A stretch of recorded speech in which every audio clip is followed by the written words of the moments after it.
plan, it's important you stay in good standing. Making property tax payments is now easier than ever. We have placed payment kiosks in Rite Aid stores and community centers across the county. We've also added kiosks in our offices.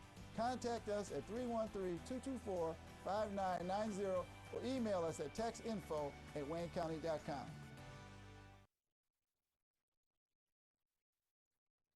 For old lang syne, my dear. From all of us in the TV 33 family, Happy New Year.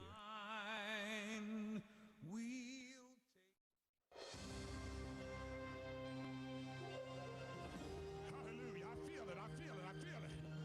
I feel the presence, the power. I feel God moving.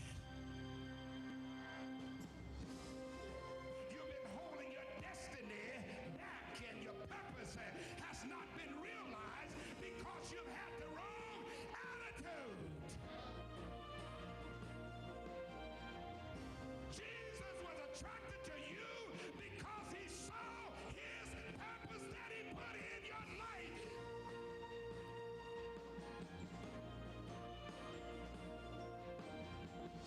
And he came along to save you, to liberate you, bring you out, so his purpose can be activated in your life.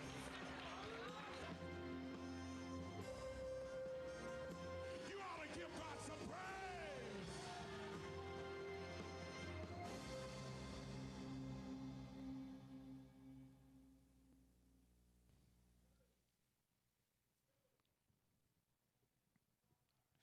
Praise the Lord, my sisters and brothers. Praise God. Bless the Lord, O my soul, and all that is within me. Bless his holy name. Truly, this is the day that the Lord has made. And yes, I am rejoicing and glad to be in it. Let me just go back and say this is the year, this is the decade that the Lord has made. Certainly, we have entered into a new year. It is a new day. It's a new decade, and everything around you is new. Nothing that you see now had you seen it before. It may have some similarities, but it's new. It's a new day. It's the day that the Lord has made. It's the year that God has made, that put together just for you. Well, this is Pastor Robert Garner, and I am so glad to be here on this 7th day of the new year, live here in the studios of WHPR TV 33 in the beautiful city of Detroit, Highland Park, and surrounding metropolitan areas, or wherever you're getting this telecast. It is just good to know that you're there and to know that you're listening and watching us each Tuesday morning live and any of our rebroadcasts. I am so grateful. I'm so grateful for the station that it allows the Word of God to go forth. Early in the morning, first thing in the morning, you hear the Word of God. I thank God for Brother R.J. and Brother Henry Tyler and all of its staff, Sister Maxine Willis, God bless you, and to those persons that are here every Tuesday morning to make sure that we are on set. And I want to just give a shout out to them. They come in, open the door, set up the studio, and then put us here live, and that we can flow into your home, your automobile, wherever you've tuned us in. You know, you can pick up these things so readily, wherever. So, but I want you to evangelize a little bit today. I want you to call someone and say, hey, Pastor Garner is on the television, and you can get him. You can, we're on cable in the Detroit metropolitan area, cable 90, and then, of course, that's R.J. Watkin, Facebook, and you're on the Truth Will Make You Free Ministries, Pastor Robert Garner with the Word of Truth. You can get us and let somebody know that we're here. And I believe that God, as per usual, has a word for you. And I believe that God is releasing such a powerful anointing into the lives of his people you, the people of God. I believe that it's going to be such a powerful, forceful anointing that's going to come upon you that you're going to be able to do the things. I believe that the anointing that God is releasing is a specific anointing for a specific purpose. And I believe that as you receive it, as we're going to be talking today, I want you to get your Bible, turn to Matthew, the 14th chapter, and we're going to read a few of those verses, and then John, the 5th chapter. And we're going to see in both of these instances that God released a powerful anointing. He said to the man that was at the pool, do you want your power back? Will thou be made whole? And the man had been there for so many years, and he had surrounded himself by persons of like circumstances. But he had stayed there so long that God had to change his mindset. When he said, will thou, that's your thinking. You control the outcome of what's getting ready to happen next. He said to the man, when the man said that I have no one to put me in, and I've been here, and every time the water is troubled, I can't get in. Listen, my sisters and brothers, there is an anointing. There's a powerful anointing. There's going to be a new anointing. And this new thing that God is going to do is a new anointing upon your life. Amen. It's not material. It's going to be the power of God. And as you move in the power of God, the Spirit of God, in 2020, my sisters and brothers, the devil will not be able to penetrate through, amen, the power of God that is operating in your life. So we're going to be talking about this today. Act now. Amen. Act now. Yes, act. When you hear the word of God, that's what you have to begin to believe. Act right now. Amen. The word of God. God is speaking. And what he says, believe it. And as you believe what God said, let it become a part of your spiritual being. And my sisters and brothers, you'll be able to realize and get a realization of God that you have not experienced as of yet. I believe that 2020 is a year of completeness. I believe that it's a year of perfection. I believe it's a year of sufficiency. Praise God. God is going to release an anointing upon your life in these areas. Praise God, of completeness, of perfection, and sufficiency. I believe that there is an anointing that awaits you as you connect with the power and Spirit of God. But you got to act now, because if you do not, you will miss it. Amen. Listen, my sisters and brothers, it's just good to be here. As I said, I'm just excited, and I say to you this morning, I'd love to hear from you. Amen. You can you can call us. You can write to Pastor Garner. So why don't you just sow a beginning of the year seed into the ministry of the Word of Truth? Allow God to speak to you now, and sow a beginning of the year seed into the ministry of the Word of Truth. Amen. Sow your seed. Get it into the ground. Amen. And expect a harvest. Expect the reaping. Now, when God gives you the harvest, it's harvest time. It's sowing time, and there's harvest time, but there's also another time, and that's time for you to reap. Amen. Glory to God. Hallelujah. We talk about harvest, but that's good.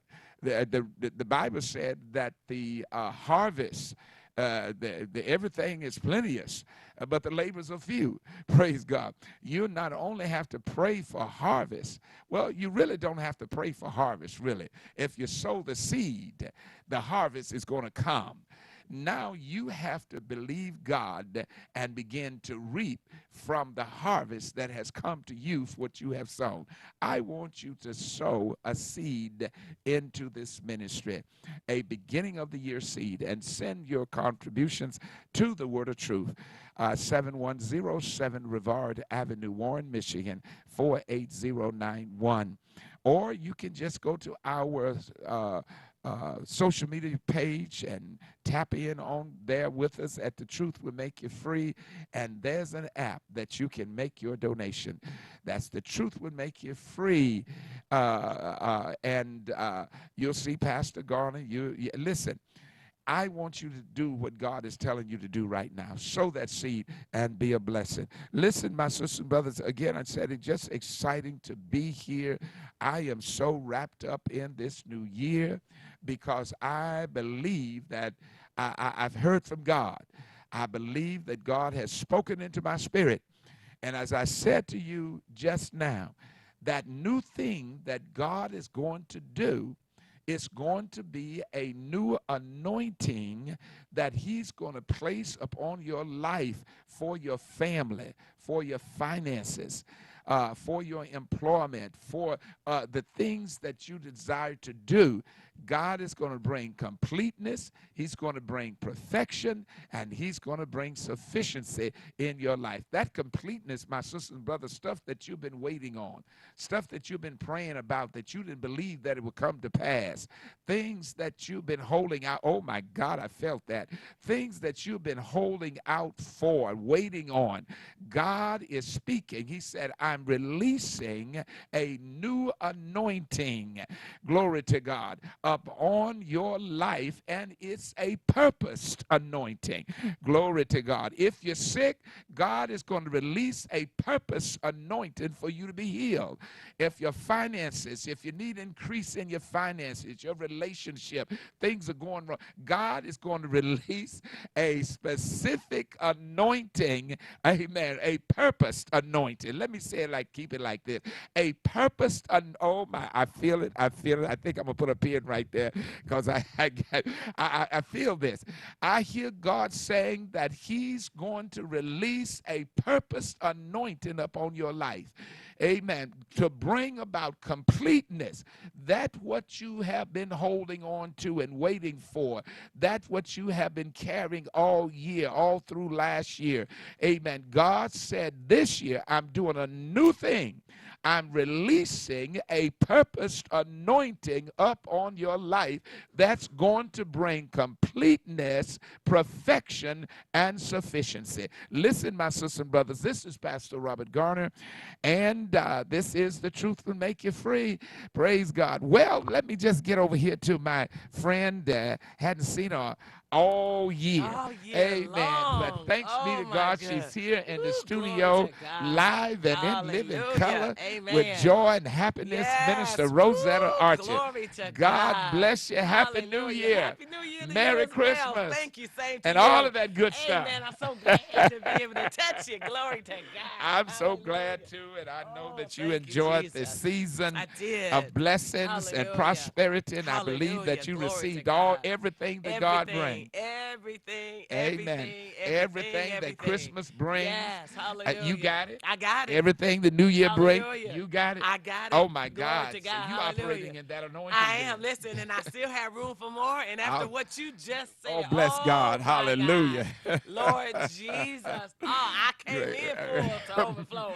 Wait, I don't know where I'm going to put all of this. Amen. Jesus, praise God. Hallelujah. So tell us what's been going on. How are you doing? How's your testimony? I'm just holding on strong. So I'm telling you, God is just good. He's just faithful. Yes. And he's good to me. Amen. Amen. And so I had a wonderful time of family and relaxation, and also God, used us for ministry as well. Right. And ministry is not, I try to tell people all the time, ministry is not just what you do in the pulpit, preaching the message on Sundays and all the services or whatever. Ministry is how we touch people all the time, where we go. That's ministry is. Amen. Glory to God. So just had a wonderful opportunity to do that, and I'm just so excited about the word of the Lord, and I'm so excited about this year. Yes, ma'am. And I have just made it, and oh my gosh, like I said, I don't even know where I'm going to put what you just said. I am just exploding on the inside. All right. That's Amen. where it's Glory supposed to God. to be. What an amazing word from God. Glory to God.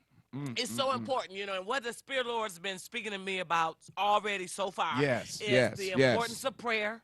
Yes. Praying in the Spirit. Yes. And so many of us just want to get a good word and, ooh, that was good, oh my God. Yes. But we're not putting action to it. That's right. And he said, listen, you've got to put action to the word. When I speak to you, when I give you something, as I minister life to you, you've got to act on it. Faith is acting on what you believe. That's right. Glory to God. And just hold your point. Then we're going to go back to that. What you're talking about is exactly the truth, because the Lord spoke this to me, and I released this to the congregation on Sunday morning. Amen. I said, we come to the altar, we pray, we receive a word from God, and it is a word from God. But what happens after that? Then I said, what the Holy Spirit is telling me to tell you, and I'm telling you this morning, pray for a new strength of surrender. Wow. Amen. Glory to God. Glory to God. You can't get just what you just said. Hallelujah. We cannot get into that place because we don't have the strength to surrender from those things that are surrounding us and those things that are holding us back. Whether it's in our mind, things that we have been taught, things that we have done, past living, past life, past sins, or whatever the case might be. God said, pray for a stronger strength of surrender. Amen. God, I want to get out of this thing, but I need the strength. Hallelujah. I need help to get out of this thing. So God said to pray for a strength of a renewed strength. Of surrender. Hallelujah. Glory to God. That's how you're going to make it. Amen. What you just said, when you said God said pray. Yes, we pray. Hallelujah. But you got to do something. You got to do something. Surrender. Glory to God. Hallelujah. That's a song that said, is your all on the altar? Is it all on the altar? Glory to God. Hallelujah. Glory to God. Thank you, Jesus. I'm sorry. Go ahead. Go ahead. Talk to us. Oh, my gosh. That was so good. So I'm just excited about it. And then, listen, God is really, Jesus. Bless him. Bless him. Oh, Lord Jesus. Hallelujah. God is releasing a new anointing on my life. That's right. I take that. I receive that. I'm going to walk that out. Listen, and you said a purpose anointing. Oh, my God. My God. See, every time you said, I hear that word. Jesus. A purpose anointing. It does something in me, minister. Oh, Jesus. On purpose. Amen. Yes. God is putting an anointing on you on purpose. In specific areas. Yes. God. Yes. So you can maintain. And that's why we need that strength. Yes. God. Yes. Hallelujah. Yes. Because, Jesus. Oh, my God. Stop it. Jesus. Oh, my goodness. I was already on 10. Oh, my goodness. Thank you, Jesus. A purpose anointing. That's right. Amen. That's I receive that. I'm going to walk in that. I'm going to put action glory. to that. Hallelujah. Hallelujah. Hallelujah. Because I don't want to leave one thing on the table that God has for me. Not one anointing. Because the anointing is not only for whatever I need it for personally. That's right. But it is for the body of Christ. It is for bringing people into the kingdom.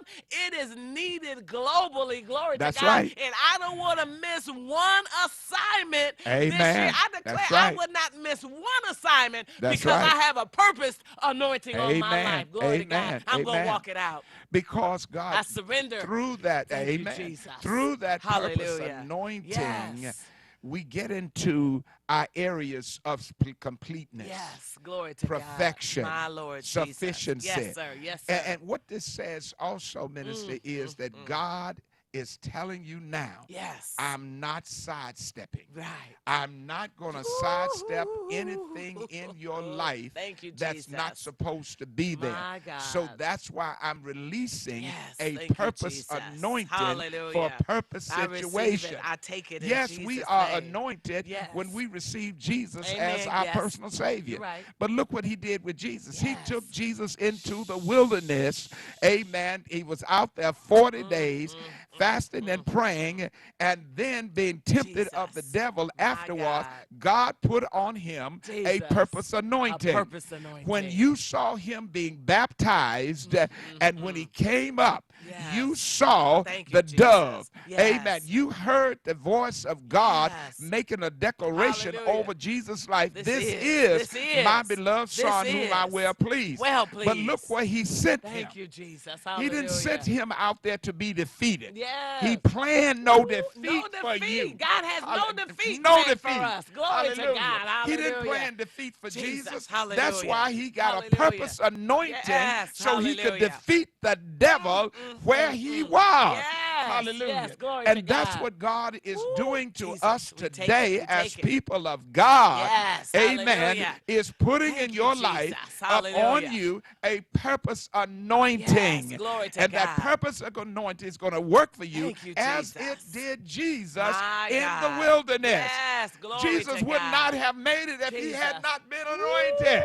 Glory to God. And one thing, my sisters and brothers, amen, the devil cannot do, and that is penetrate the anointing of God. My God. He will never be able to penetrate the anointing of God. Never. So as you move in the new year, just know, yes, God is doing a new thing. He is. Glory to but God. as you pray, as minister said, for surrender, stronger. God, I need to. Paul said in the 7th, I think it was 7th chapter of Romans, he's struggling.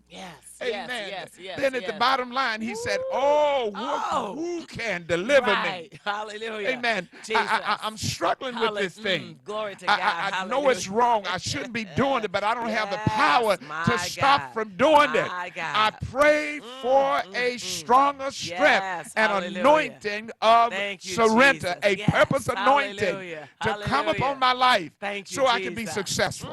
I'm doing all the right stuff. I'm doing all the right things.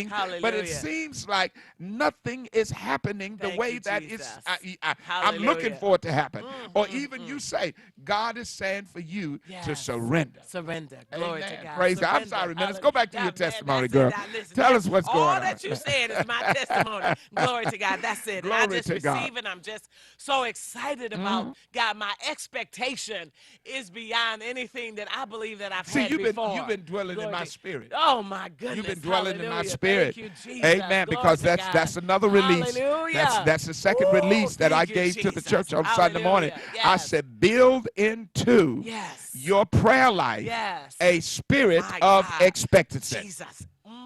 I mean, don't just pray, but expect it. Oh, Brother Sean, I'm sorry. I'm going to get up. I'm telling you right now. Put a spirit of expectancy. Yes, glory to God. Hallelujah. Don't just ask. That word ask is pluralistic. It's compound. It's continuing. It's not a one-time event. Hallelujah. Amen. But it's a process. Thank you, Jesus. Ask and you shall receive. Yes. If you don't get it the first time, Hallelujah. ask. Oh my God. Don't get it the second time, ask. Jesus. And each time you ask, build. Jesus. And the only reason you're asking more than once is that you have built into your prayer life expectancy. The expectation. Amen. Glory to God. Hallelujah. Well, I expect it all to come to pass. That's right. Just like he's That's saying. right. Glory to Amen. God. Hallelujah. Because there's a purposed anointing on my life. Praise God. For my life. Yes. Jesus.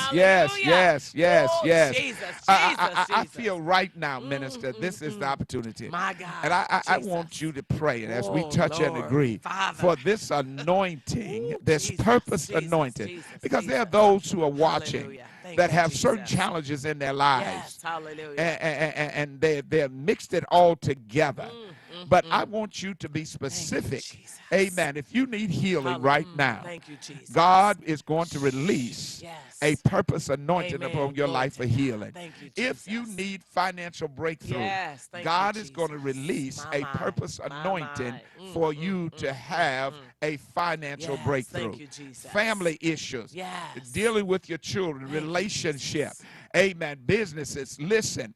God is releasing for you a purpose anointing. This is what this prayer right here is about.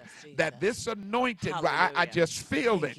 Amen. It just like it's walking through this room, these corridors of this studio, over these airways. Amen. Right into your home, right where you are now.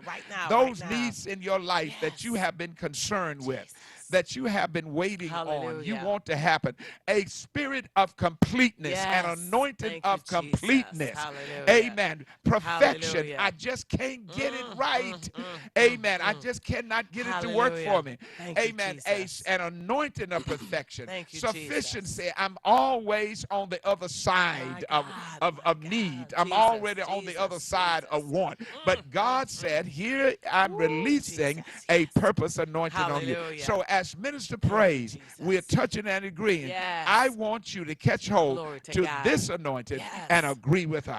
Praise God. Hallelujah. Glory to God. Thank you, Jesus. We bless you for what our ears have already heard, what our Glory eyes to have God. already seen in the name of Jesus.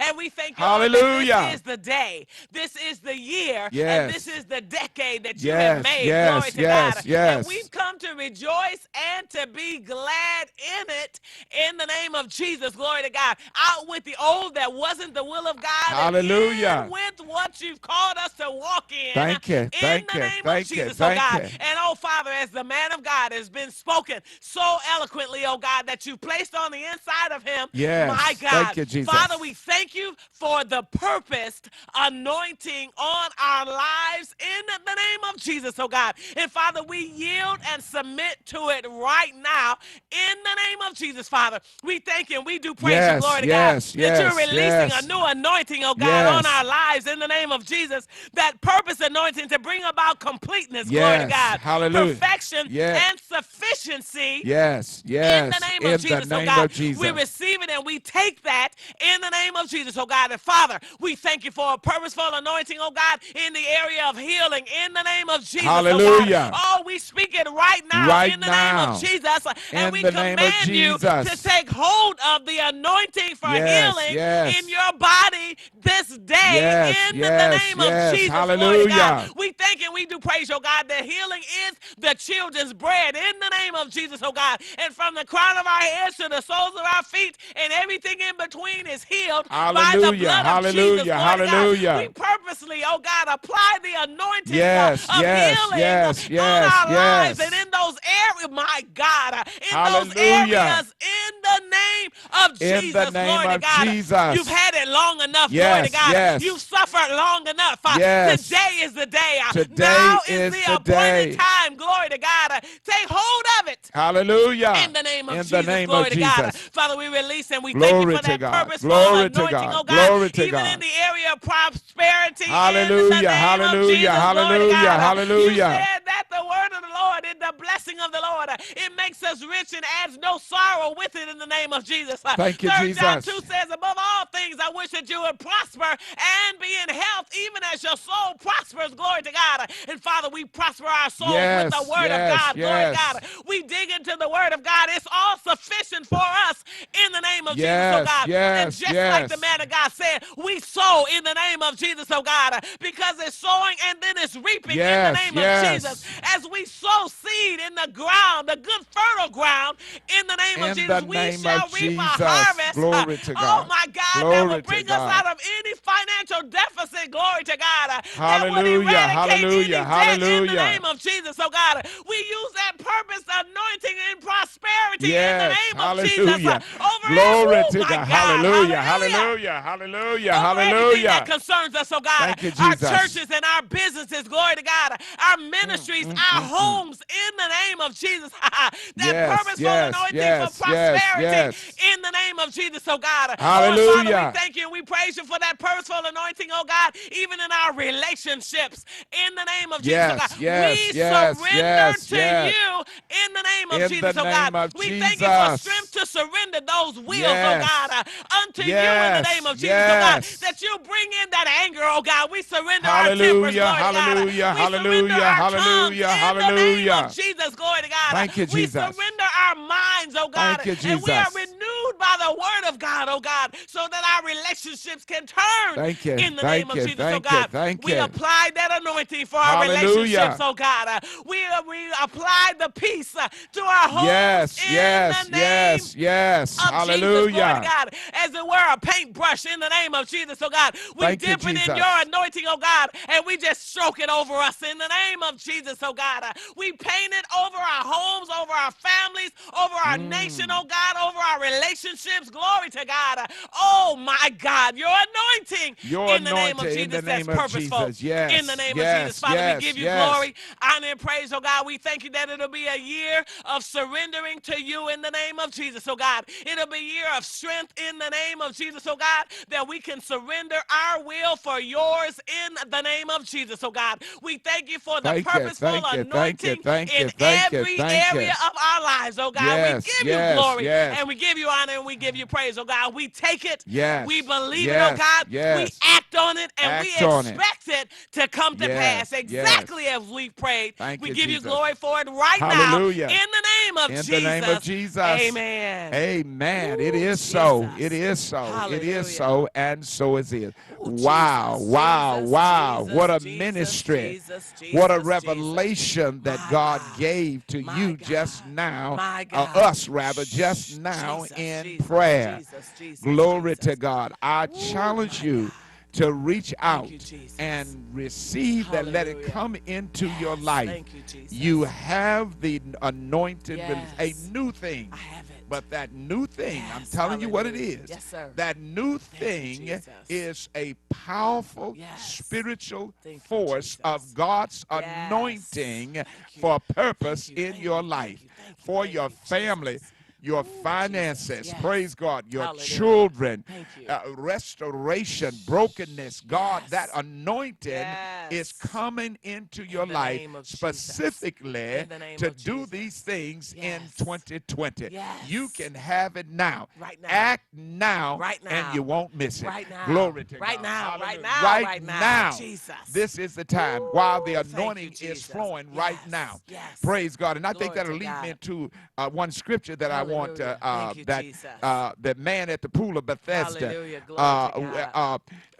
Right now, there's a right Hallelujah. now Yes. anointing that God has released. Hallelujah. Thank My you, sisters and brothers, this Jesus. is Pastor Robert Gardner Thank with you, Minister Jesus. Rosetta Archer, and we're live here in the Hallelujah. studios of TV 33 Yes. WHPR here in the glory to beautiful city God. of Detroit and surrounding areas, Highland Park. Listen, there's some numbers on the Thank you, screen. Jesus. If you would like to get in touch with Hallelujah. us, and maybe you have a Jesus. testimony or you Yes. question or something that you want to say to Amen. us or speak into the new year, Amen. you have a word that God has given you to speak on our Yes. lives. Amen. Amen. Then I want you to call us. Thank you, Jesus. Amen. Praise Ooh, God. I thank want to you, hear the Father. word from you Amen. that God has. But if My you don't, Lord just Jesus. call and say, Amen. Pastor, I'm looking, I'm Yes. watching. Ooh, Amen. Jesus. Minister, I'm watching, I'm I looking. want to call my own self. Glory Hey, to God. Hallelujah. Thank you, Jesus. Hallelujah. Amen. This thing is so good. I Ooh, want yes, to call it my is. those numbers on the screen. I Hallelujah. know you can Thank you, see them. Jesus. 313-868-4336 or 313-868-0351 or Hallelujah. 313-868-0342. Pick up your phone. Give us a call. Let us know that you're out there, you're watching, and God is blessing you. You're catching hold and you're receiving this anointing. Amen. Listen, as you was praying, amen, the anointing that is released, you got to take it. You got to take it. Take it now. You have to take it now. Amen. Take Praise it. God. You have to take it. You can't ponder on it. If God said it, Jesus. take it. You got to take it. Amen. If God said it, then take it. Believe it and begin to walk in it and watch how God perform it. And as I said earlier, it's not an event. Everything we're looking for is to be an event. Amen. It's so not good. an event. Yes, it's a process. It is. Glory to Amen. God. It's Hallelujah. a process. Thank you, Jesus. Let God work Hallelujah. in your life. Hallelujah. Allow this anointing. You catch this anointing. The anointing is going to do what it came to do. Yes. Amen. You don't have to worry about it's not working. Amen.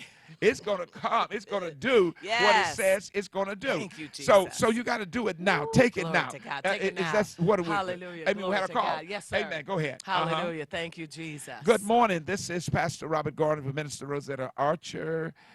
Truth will make you free. Thank you for watching, listening. You are now on the air live. You can give us your name or just tell us the nature of your call. Go for it. Well, good morning. Hello. Happy New Year to both of you. Could I get you to just speak up just a little bit? Maybe it's my monitor over here. I can't hear you, but go right ahead. Okay. Well, Happy New Year, and watching you from sunny Florida. where it's in the dead of winter, 60 degrees. But anyway, I'm sorry, I didn't mean to throw that in on you. Well, I understand. I just left for climate too, and that climate was about 60, 65. The day that I left, it was going to be 75. And then when I got back here, I had snow on the ground. Well, but you know what? I kept on praising God. Praise God. Amen. Amen. Yeah, go ahead. I'm listening. Yeah, I missed that snow. But I'll be back soon, and I just want to say again, Happy New Year. We're here, we're listening, we're watching, and throughout the year, sometimes you don't hear our voice, but we're hearing your voice. We're hearing God's voice through you guys, and just say thank you, and we appreciate you. Congratulations on a great show. Amen. And I Praise thank God. you for listening and watching us, and I bless you. And you said you're in the state of Florida? Yes, sir. All right, then. All right. Let's say amen for Florida. Let's give Amen. Florida a shout out.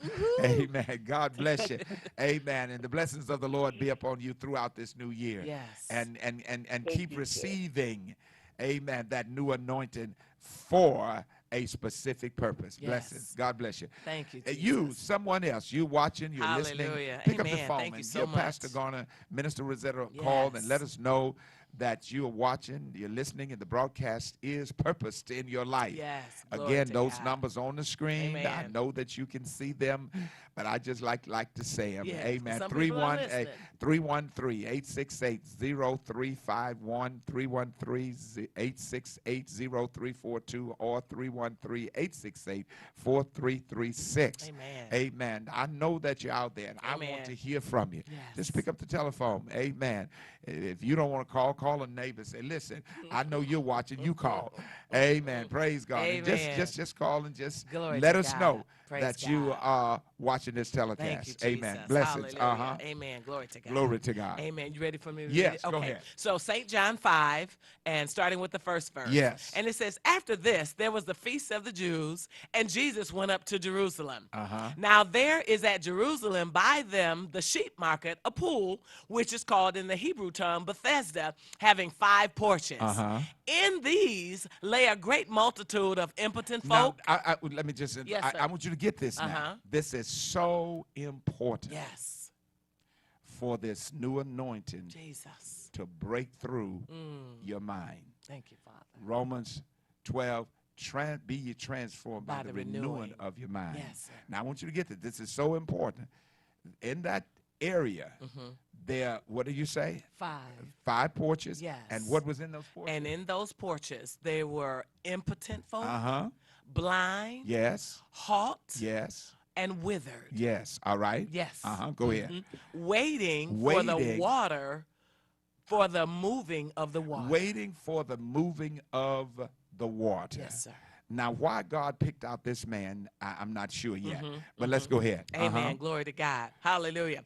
For an angel went down at a Yes. certain season into the pool and troubled the water. And that's what Minister was talking a few minutes ago as we were praying Jesus. about the release of the Yes. new anointing. Amen. God release it. Jesus. You got to catch hold to it of it now. Now. Take it now. Amen. Glory to You got God. to say, Lord, it is I. Yes. It is even me, Lord. Hallelujah. And when God sends that Jesus. anointing as it is speaking, when does the anointing come? Jesus. The anointing come. Oh my God. Thank you, Jesus. You need to get this. When does the anointing Thank come? you, It's not going Jesus. to come when something hits you in the top of your head and go to the bottom of your feet. Wow. It's not going to Jesus. come when you fall out and go through a whole lot of jumping up and down and this Yes, kind of my stuff. Lord Jesus. The anointing is going to come when you hear a word from the Lord. Amen. Hallelujah. That's so Glory good, to Pastor. God. That's so oh good. my God. That's good Hallelujah. right there. That's There's good. no other Jesus. place or no other Hallelujah. way that the Yes. anointing of God is released Jesus. other than through his prophetic word. My God. God has spoken prophecy here Yes. over these airways today. Amen. It's for you to take hold of that Yes. word. Hallelujah. Take the word. Thank you, Jesus. The thing he had noticed that trouble at a Hallelujah. certain time of the year, Yes. troubling of the water, somebody got healed.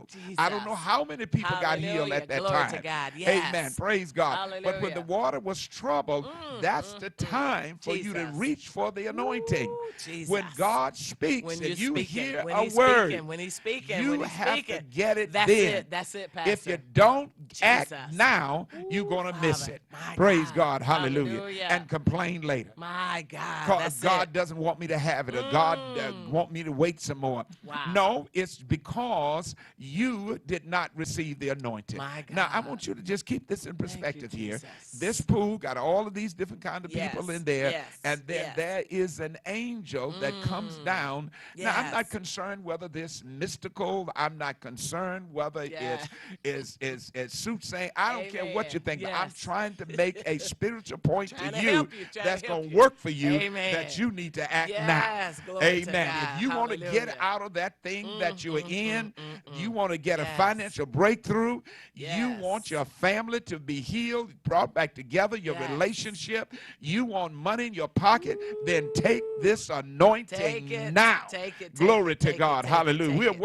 We're worried about the residual effect later. That's it. We'll find that discussion. Amen. Find your theologian and let them talk about that. But I want to talk about right now the anointing of God that he's releasing. Thank you, Jesus. All right, Hallelujah. go ahead, minister. Yes, in these lay a great multitude of impotent folk, of blind, halt, withered, waiting for the moving of the water. For an angel went down at a certain season into the pool and troubled the water. Yes. Whosoever then first, after the troubling of the water, stepped in, was made whole of whatsoever disease he had. Amen. Now that first doesn't necessarily mean 1, 2. Yes. But whomever was ready to go first. Ready. That could have been 10 people. Ready. Could have been 20 people. Ready. Jesus, watch out. Watch out. Watch out. Who first grabbed the anointing? Jesus. Hallelujah. Who first grabbed that nut? It said whosoever. Whosoever. Grab that anointing Hallelujah. first. Yes. Were Hallelujah. able to get into the Yes. pool Hallelujah. and be healed. Yes. Glory to God. Hallelujah. To All right, God. go ahead. Glory to God. Hallelujah. To be made whole of whatsoever disease he had. Yes. And I love that, made whole. Yes, made whole. Glory to That's God. right. Hallelujah. Amen. In verse 5. And a certain man was there which had an infirmity 38 years. Yes. When Jesus saw him lie and knew that he had been so long in that case, he said to him. Now watch this. Jesus. This is key. Now I want you to remember what was in that area and what was around this man. Hallelujah. Amen. Yes. Praise God. Impotent, blind, and withered. And all the folks around this man. Amen. So Hallelujah. Jesus did not deal with that in principle. He dealt with the man's will to be healed. He dealt with the man's will, amen, to receive the anointing that he's getting ready to release upon him. My God. See, sometimes God has to play with our mind and get our mind in sync, because sometimes we have stayed around stuff so long that have not been productive to us, and we just think that this is just the way life is. Wow, that's Excuse so this good. vernacular. It ain't. It ain't. Amen. There is a deliverance. Oh my God, minister, I feel this. There is a deliverance for you. Father. There is a breakthrough for you. There is a restoration for My you. God. I don't care how many people that you know are bound and in bondage and going to church and praising God and not being set free. Do not claim that as your way of life. Yes. Your way of life is miracle living. Hallelujah. Amen. And miracle living implies that you are following the word of God and receiving the word of God, and God is blessing you through his word. Praise God. Amen. So this man had been there for 38 years, and his mind had become so entrenched in his surroundings that Jesus had to first let me see what's going on in your mind. Yes. Amen. Hallelujah. Praise God. Do you want to be healed, or are you just talking? Yes. Hallelujah. Do you want to be healed, or you finding blind here is an enjoyment? Yes. And do you want to be healed made whole, rather. Jesus. Do you want to be made whole, Yes. or do you just want somebody to help you? My God. Amen. Sometimes folks just want folks to help them. Jesus. They don't want to be made whole. My Because God. when you're made whole, Jesus. now the responsibility Yes, of living yes. comes upon you. Yes, it's back to you. Decision making is Yes, yours now. It's yours. It's Amen. yours. It's You yours. are able to move and do things Yes. that you were not able Thank to you, do. Jesus. So Jesus said to the man, Hallelujah. he didn't say, do you want to be healed? Ooh, Do you Jesus. want me to push you in the water? That's right. I want to know what your mind is Yes. on this matter. Hallelujah. Thank you, Hallelujah. Jesus. He Hallelujah. said, will thou? Will thou? Hallelujah. Thank Do you, what? Jesus. Will you be made whole? Will you be made whole? My God. Amen. Hallelujah. What do you really want to be made Yes. whole? Do you want to be? If you do, let's cut through the chase. Yes. I'm not Hallelujah. interested in who is not able to do what for Jesus. you. Glory He to said, God. I am. Yes. Praise God. I am the Hallelujah. bread of life. Thank you, I'm the Jesus. living water. Woo, I'm your help. Jesus. I mean, I am your everything. Yes. He Glory said, to call God. unto me, and Yes. if I be lifted Woo, up, if I be lifted I will up. draw. If I be Call lifted unto up. me, and I'll Woo. show you great and mighty Yes. things. Glory to Before you God. even ask, he said, I will begin to do it for Hallelujah. you. You got Glory to to know God. where your help comes from Hallelujah. Glory to in God. 2020. And that Thank is you, from the Jesus. new anointing Hallelujah. of God, Ooh, purpose Jesus. anointing that he's placing in Hallelujah. your life. My He God. wasn't concerned about anything. Jesus said, Yes. will you be made Hallelujah. whole? Thank you, Jesus. Amen. He didn't get Hallelujah. into, well, make them stop talking about you don't have to stop. Folks Jesus. don't have to stop talking about you for you to be blessed. That's right. Amen. Folks do not have to stop lying on you That's right. before you get, oh my God. Watch you it, gotta- watch it, watch it, watch it, watch it now. Hallelujah. Before Glory you to get God. God prosperity, Yes, folks don't hallelujah. have to stop doing you Jesus. wrong My God. before God Jesus. lift you. Yes. Amen. All you have to do is receive it. the new anointing purpose. My This God. purpose anointing came Yes. upon this man Thank you, and Jesus. made him whole of everything that was going Hallelujah. around him. My God. But God had to first Jesus. see whether or not he really wanted to be made whole. My Praise God God. A and lot of my folks tell me, Savior. you got to wait time. They got stop. I ain't praying the devil to stop the enemy from doing this and stopping it. Because the Bible said, he that Jesus. dwells in the secret In the place of the secret Most place. High. Yes. Amen. Hallelujah. Dwells in the shadow of the umbrella Almighty. of the Yes. Almighty. That covering, They that came safety. up on me to Yes. eat up my. I didn't know they was coming. My God. Folks my God. lying on me. I didn't know they I told didn't that lie. even know. I didn't even know about it. Glory to God. Hallelujah. Amen. But the lie did not stop It me. didn't, because they Glory stumbled to and God. failed. Glory It to stumbled God. and Woo, failed. Jesus. It did not. And what that stumble and failed Yes. implies is, minister, Yes. is whatever was coming after Yes. you, Hallelujah. it hit the ground It hit the before ground. it got Before to it you. got there. No harm. No Glory harm. to God. No Praise foul. God. Glory to Hallelujah. God. And that's Hallelujah. how God Ooh, is working in Jesus. 2020. Yes. Completeness, perfection, Hallelujah. Yes. and sufficiency. My God and my Amen. Savior. Act now and don't miss it. Right now. Amen. Let's Don't go miss right it. there. Woo, Go glory ahead. to God. Hallelujah. Yes. Wilt thou be made whole? Uh-huh. And then the impotent man answered and said, Sir, Yes. I have no man, See? Jesus, when the water is troubled, Yes. to put me into the pool. Yes. But while I'm coming, another steppeth down before me. Listen, Jesus is not going to take time to deal with all of your issues one by one. He's just going to deliver you in such a mighty way. Praise God. Glory that you're to going to God. know it was Hallelujah. God. Yes. God, Hallelujah. this man said that. Jesus didn't even address it. He went on to what he wanted. He went on to release this purpose anointing upon this man's life. Hallelujah, Jesus. Glory to God. Hallelujah. And many times that's what we want. We Jesus. say, wait till this person is fall in the ditch before you get free. My but God God. want to free you Right now. while they're yet trying to keep you in bondage. Yes. Because God wants your enemies to see what He has Yes, done. what He has Amen. done. Leave it Look to God. what the So Lord this has man, done. when Jesus said, He was telling no man. Yes. I don't have no man. I don't That's have our no man. problem. Yeah.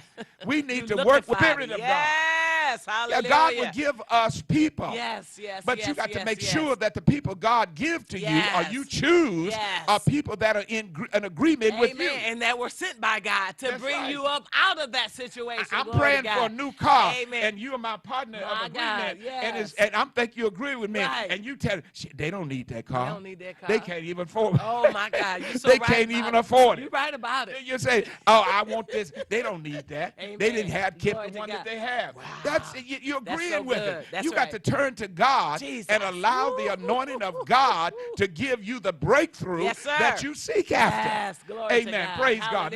I'm trying to rush on so I can get to Matthew. All right, let's just finish this right quick. Amen. And Jesus said unto him. Jesus said unto him. He said, rise. Come on. Get up. Come on. Hallelujah. That's the new anointing. That's the purpose anointing that God released upon this man. He said, do what? He said, rise. Take up your bed. Take up your bed. And walk. In other words, when he was able to, now this man apparently some kind of paralytic or disease he didn't have the kind of strength that he needed. But God is, see, this is why I say, while your enemies are yet trying to hold you back, don't worry about that. Amen. God is going to release an anointing upon your life that's going to cause you to come through supernaturally. So that's what God did with this man. Hallelujah. He said, rise. First of all, get up. Get up. You lame, but get up. Get up from there. The second thing he said, that was purpose in him telling him to take his bed up and walk. Your bed up he said, get your bed up. Hallelujah. Amen. And carry it. What he was saying is, you got your power back. You got the victory. Glory to God. You got your strength back. Hallelujah. Amen. Hallelujah. Now you are able to do what you were not able to do. Before. Glory Amen. to God. Praise God. That same thing that kept you bound. Yes. That same thing that took your strength. That's right. Laying in that bed. Pick it up. That's right. Pick it up. Take hold of your strength and go forward. Take control of your life. God, amen. I love it. So let's Hallelujah. act now. Act now. The water is being troubled. Yes, hallelujah. Act now. Thank you, Jesus. And you will not miss it. Glory to God. Now we're going over to what? Matthew? Yeah, let's go to Matthew Amen. 14. Amen. Let's read. Hallelujah. Let's read a few feet down. Hallelujah. Amen. We're going to see what's happening here. All right, so we're going to start with again. Here's a situation. You got all these people in the boat. You got the disciples in the boat, and maybe somebody made a hitchhike. I don't know. Amen. But the storm. Yes. They find themselves in trouble. In trouble. Notice their reaction versus Peter's reaction. My God. Hallelujah. Amen. Glory to God. Thank you, Jesus. Act now. Don't miss it. Yes. Because God would release an anointing upon you that is purposed. Don't miss it. For you to come through the circumstance that's trying to bind you up. Don't miss it. All right? Now, both situations, you had other people that did not have the same mindset as you had. Hallelujah. Thank you, So God deals with us in our mind. Be ye transformed by the renewing. There are people around you that do not have the same mindset as you have. And you calling them friends. Wow. They want to be your friends. Amen. They are your, but they don't have the same mindset. Lord Jesus. And all it's doing is holding you back. Holding you back. You need right now to think in your mind and make a list to get rid of everything and everyone that's trying to hold you back or keep you out of what God has purposed for your life. Wow. The thing that I'm trying to overcome, I don't need no one in my life or anyone in my life to keep it there. I don't need you to keep speaking negativity over there. That's it. So I'm trying to get out of this thing, and all you can do, well, everybody got to suffer. Everybody got to go through something. Ain't nobody perfect but the Father. If you're gonna live holy, you gotta go through this and that. You're speaking against what I'm trying to go out of. That's the truth. You need to let that go. Out. You're trying to keep me in. You're trying to keep me Glory in. To God. All right, hallelujah. read. Amen. I'm gonna start with verse 26. Yes. And when the disciples saw him walking on the sea, talking about Jesus, they were troubled, saying, "It is a spirit." Look at their reaction. Yes, amen. And they cried out for fear. Yes. Oh my God. And you have to notice, my sister, brother, Yes. God does not work in fear. Amen. That's right. God saw Peter's faith, not his fear. My God. Those other guys, it was fear. My God. And that's why they didn't do nothing. They stand right there. Would have drowned if Jesus hadn't been out there with them. and see, go ahead. Let's read. Ooh, and that's why they didn't do nothing. That's Amen. good right there. That's right. Amen. Verse 27. But straightway Yes. Jesus spake unto them, saying, Be of good cheer, it is I. Now, they got the same word Yes. Amen. as Peter got. Yes. There's some folks that go to your My church. God. Yes. Yes. Get your conference, get the same word Yes. as you get, Yes. and do nothing Do with nothing it. with it. Don't Every mix any disciple, faith as far with as it. I'm concerned, Hallelujah. every disciple had an Yes. opportunity to Yes. walk on the water. Yes, they did. Woo, Glory I felt to that. God. I felt that. Hallelujah. Minister. Amen. Amen. Amen.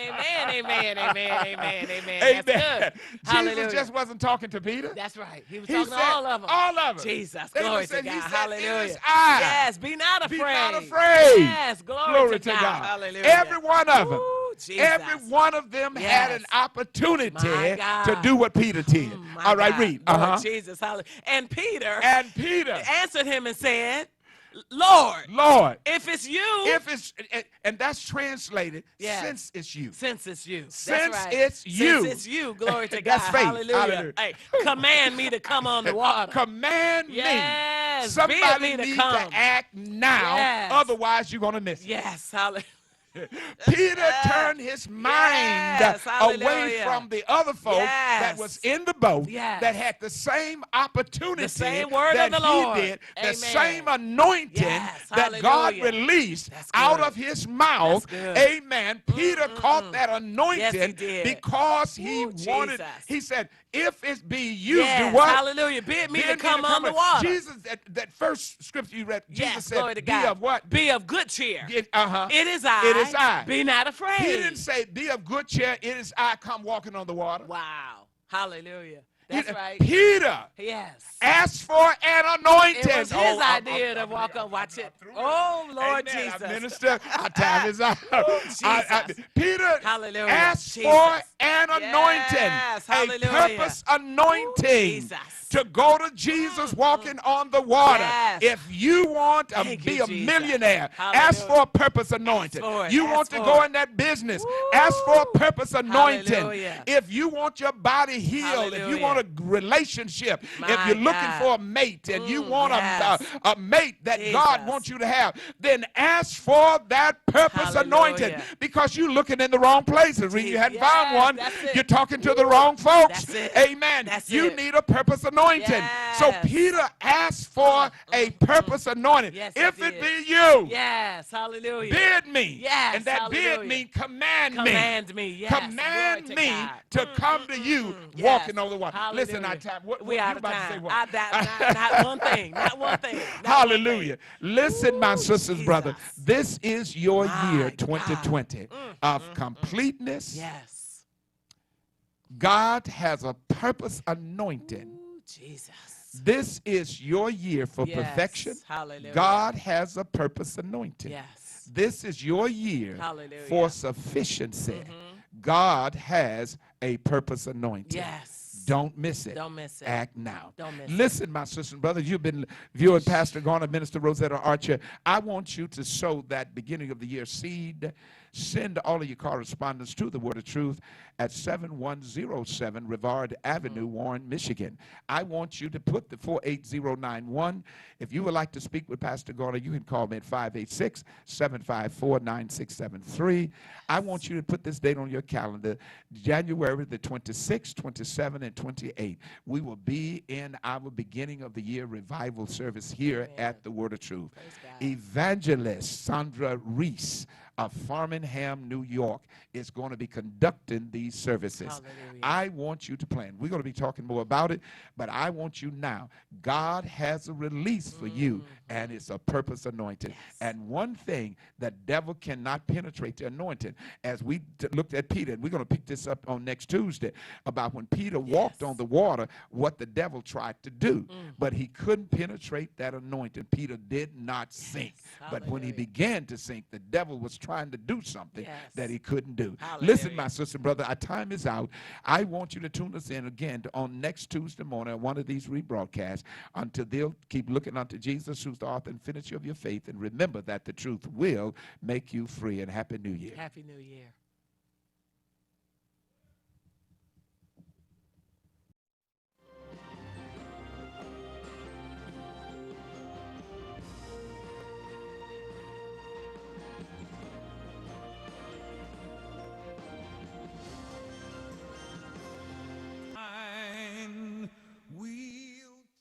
Hi, this is LaWanda. This is R.J. Watkins. Coming to you to bring you some information about the #1 detox in the nation, Lemon Burn. Lemon Burn helps to turn the fat into fit. It's for you, a happier, healthier you. Because you know healthy is the new beautiful. An all-natural way to improve your health. It promotes a healthy digestive system, attacks and reduces belly fat, as well as gives you energy. And to get yours today, call 313-868-6612. Don't forget to exercise and eat right.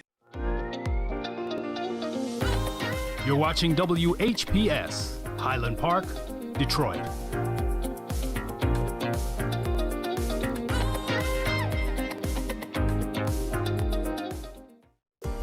The views and opinions expressed on the following show are not necessarily the views and opinions of WHPS, its affiliates, management, or sponsors.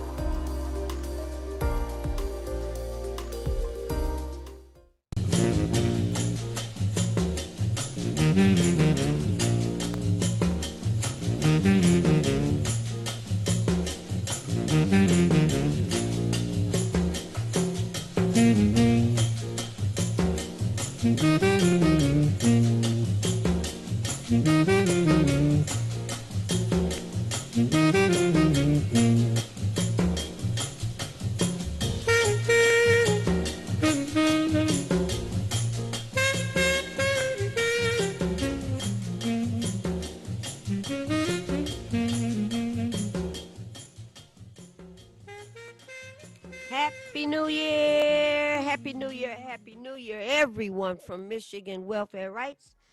Here we got 2020. My goodness. We have arrived at a particular a decade that I think everybody gonna remember, because there are lots of things that we have to pay attention to in 2020. So if you're looking for your weekly broadcast that ended in 2019, Ask Welfare Rights on a Friday, that's gone. Now we're doing, that's in the history books. Now we're doing Ask Welfare Rights 2020. And my name is Maureen Taylor. I work with the Michigan Welfare Rights Organization. I'm going to pause for just a moment while Marion gives you an official welcome. And we got a couple of folks that are already on the line, so we're going to go to the phone calls fairly quickly today. But first, Marion is going to say hello and give everyone an official welcome. Go ahead, Marion. I would like to follow with also saying Happy New Year. And it will be a Happy New Year if all of us that need to come together and begin to start trying to build a new world, Maureen, and you know, make sure we have our broom where we can sweep certain people out. Okay, I want to remind you that you're listening to WHPR, and the phone number for participating is 313-868-0342 and 313-868-0351, as well as 313-868-343. It's 4336. Yeah. WHPR website is www.tv33. WHPR.com. All right, we got a lot, like you say, on our plate. Please don't hesitate to call in. Don't sit up and look at the TV saying, well, they sure was good tonight. Look at the TV and say, oh, we were good tonight, and begin to say you're going to be one of the solution to the problems that we're facing, and get involved. All right, caller, you the first caller of the evening. Thank you for calling Ask Welfare Rights. You are on the air, caller. Caller, you there? Hold on. The engineer said something that sounded engineering-like. So hold on. All right, caller, you on the air? Oh, goodness. All right, caller, go ahead. We can hear you. Hello? All right, caller, I think we must have lost that one. Thank you for calling Ask Welfare Rights. You are on the air. Okay, sorry, I think we lost them both. We'll catch them when they call back. 868-0342-0351 or 4336. Marion, the first thing we might want to talk about is something that happened, I guess, yesterday. And it looks like number 45 sent a drone. That's that technology. Sent a drone into Iraq and killed Soleimani, who is a general in the Middle East wars. Apparently, this is a elder who was working with some of his team to get rid of ISIS and was killing ISIS members. You know, war stuff. It just hurts your heart. You know, it just goes on and on and on. But however this happened, apparently there was a contractor 2, 3, 4 weeks ago that would, please, Mary, don't be up here asking no questions. Just stay in your chair. You know, my goodness, what is that? All right.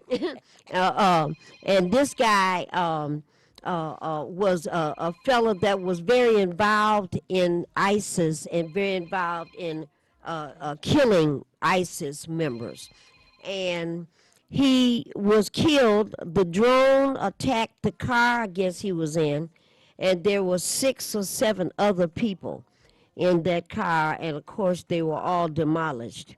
And the folks in Iraq, this happened in Iraq, and the people there, the Iraqi government, Marion, was not made aware of this ahead of time, so they pretty upset. So in other words, the president went to somebody else's country. So to someone else's country and thought that he has the power to do what he's doing. Maybe he woke up, Maureen, and thought that was his toy. No, he felt that he had the power to launch this kind of an assassination without telling the nation that he wanted to do this and that I'm coming. That's why the United States is in the situation that it is, and all these crises are taking place, that people shooting one another and everything else, because if the president can do it, they say then they can do it, you know. I don't believe that's the motivation that these young people are doing. You know, you and I know the motivation, but the same thing, you got some folks out there that think. Well, clearly that this is the Wild Wild West. Clearly that it seems to be the message that's being given.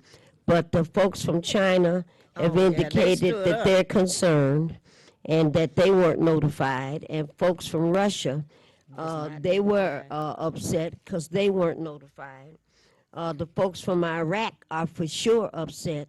They say they weren't notified. There's a bunch of folks that came around on TV. You could see there's a level of angry and angst going on about this.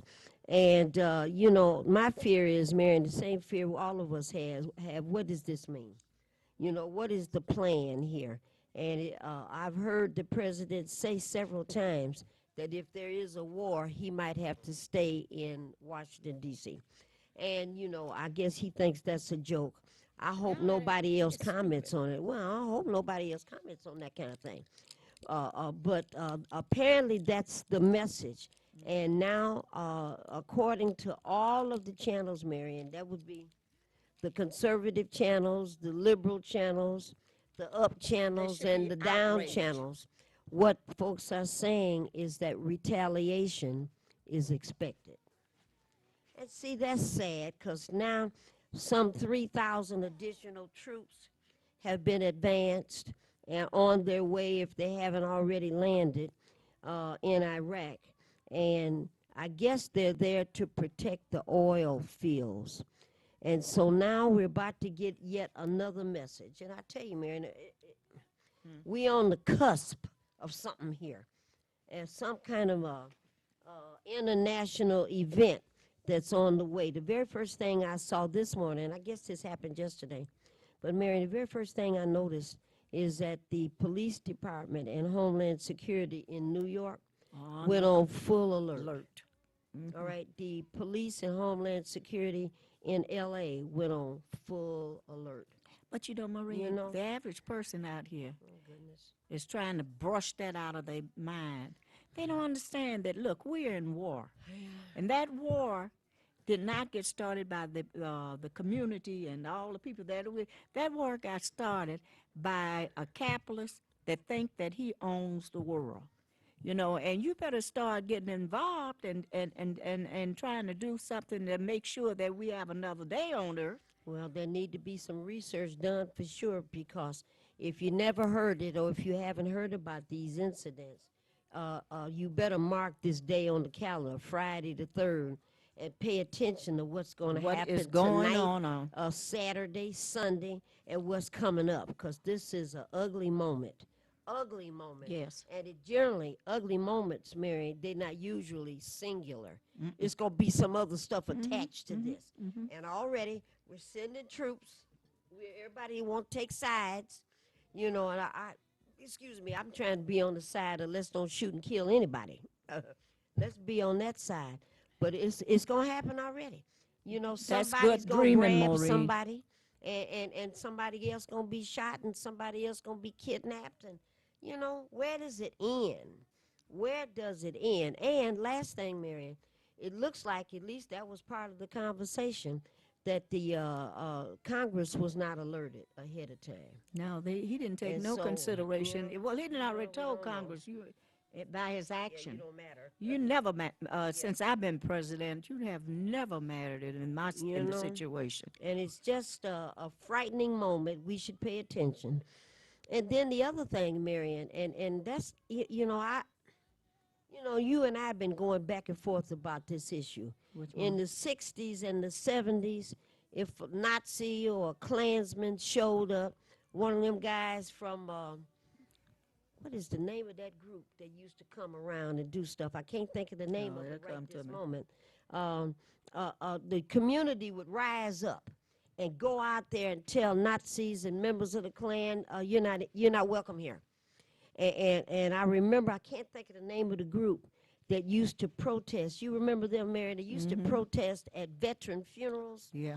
And they would protest and say, we're glad that veteran died, because the United States military was about the business of accepting gay soldiers. So they went to funerals and thought it was a good thing that Sergeant this or Corporal that had passed away. And I thought, I don't know what could get uglier than that. I know what could get uglier. Oh, Maureen, it's been ugly. Well, because look at the amount of children that have been on the front line, in essence, because they were shot up. And that's been guided by, what I'm saying, that these kids out here think they can get a pistol and do what these young folks. Do what the president is doing. Well, this is the example I was bringing. Nazis and Klan knew that if they came to Detroit, if they came to Highland Park, if they came to Toledo, you was going to get your butt whooped. You knew that. Now, where are the young people today, as opposed to shooting each other at gas stations? And don't know who the enemy really is. If you hear about these Nazis and these members of the KKK, and they want to march at different places, that's where you should be gathering your troops and going out there and tell them you're not going to be able to do that here.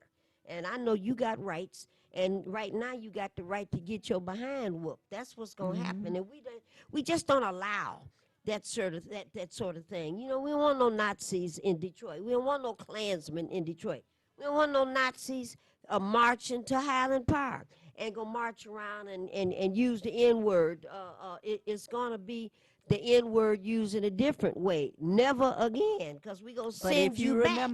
If you remember, we was just downtown a few months ago, and these the people that was up on some of those trucks was praising the Nazi motion and what was going on. We don't want that. Where are the we young don't people? want, but Maureen, we do not want none of it. No. But the working class got to understand, you got to start standing up. For something. Are you going to die for nothing? All this. Why is it? And we getting deeper and deeper. Why is it, Maureen, every time we got to be on the front line? We don't have to be on the front line. I've been telling you that recently. I'm tired of being out here on these kind of fights over and over and over again. No, you don't know what they tell us. A few of us, and a few can be quite a bit, but where are the other folks? They told us when we was educating a lot of people, and still do, and that is, why do you think A lot of people do not have jobs today. And everything we have taught and said about that has come true. Because they started way back in the end of the 60s doing this stuff. So, and they always say, that's the white man, or something like that. My goodness, why can't you come and help us to find out who it is?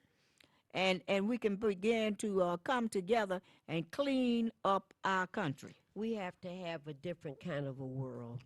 It can't be a world based off of what was happening in 2019, in 2018, or 1819, or 1818. It's got to be something new. And the new part can't be just based on gender. It can't be just based on color. It can't be just based on age. It's got to be based on class. And who is it that we believe? I mean, I love to live next door to people that are different from me, so I can go over there and find out what is it that they know and like, and they can come over to where I am and find out what I know and like. That's the way the world should be. But I'm telling you, Mary, this thing that happened last night, this is big. This is big, and it's going to create that domino effect where some other things are going to happen. Now, they already, a gnat. I ain't seen a gnat in a long time. They're already talking about Iraq has the capacity to launch a cyber attack. And I got to thinking about that. So they, maybe hacking your internet or maybe hacking into your cell phone so that you can't use it. When the rebellion hit, talking about 67? In Watts. Oh, 64. And we began to call some of our people out there. We couldn't get through. And one thing at that particular time, what's the thing you like to always use in the office to send stuff to people, that machine? That was the Gestetner at that time. Not the Gestetner. Fax? What are you talking about? Yeah. The only thing like that we were able to find out what that was beginning to work, because our people had sent it to us, was the fax machine. Everything else was dead. The fax machine, Maureen. Well, now, take it past that. Remember when Navarre was on his way to Florida Memorial College, and we had that electric grid wipeout. Yeah. And all, you remember that? Well, I remember coming out the office. Yeah, we were on the 4th floor. We couldn't figure out why the elevator wasn't working. It come all the way downstairs, what's going on? And I thought it was just in the building. Till we went outside. Sylvia went outside and said, nothing is working. What are you talking about? That's the first time I realized, Marion, that gas stations and the gas pump worked on electricity. I never knew that before. Okay. I don't know how I thought it was working, but people were going to the gas stations to try to pump gas. And to get water. And to get water, it didn't work. And I remember we took cases of water. That's when Mr. Spence and them was still here. And, boy, I don't know why we came up with that idea. Spence lived on what, the 8th or 9th floor? 12th floor? They had to take cases of water all the way up there and beyond. But that was 6 or 7 days. But the point I'm raising is that the cell phones stopped working. And I was in the house, scared to death, didn't know what, if Navarre was going to make it all the way to Florida or not. His dad was taking him down there, and Navarre called the landline. And it rang. It scared me to death. What is that? That's when I learned something else. Landlines stay on. Cell phones wasn't no good, but them landlines was working. In fact, my phone, my landline, my neighbor that used to live across the street from me, he was, I went across the street and gave him one of our lines where he could stay in touch with his family and stuff, because, they had gone out shopping or something, And got caught. And we had to get in touch with Maisha, and she was just living in Highland Park, and it was terrible. Well, that was, and that thing lasts about 5 days, five or 6 days, that blackout. All of the East Coast, the Midwest, the East Coast, and up that area of And they Canada. tried to say that was God that did that. No, that wasn't God. God is not about the business of taking electricity out. But you remember that? I remember. See, that stopped the utility companies from having to taking the blame. I remember when I was in the blackout in New York. See, 84, 85, in New York. 95. And the main thing they start hollering, It was 02 or something like that when that happened. They tried to act like it was not the utility. It was hot as hell.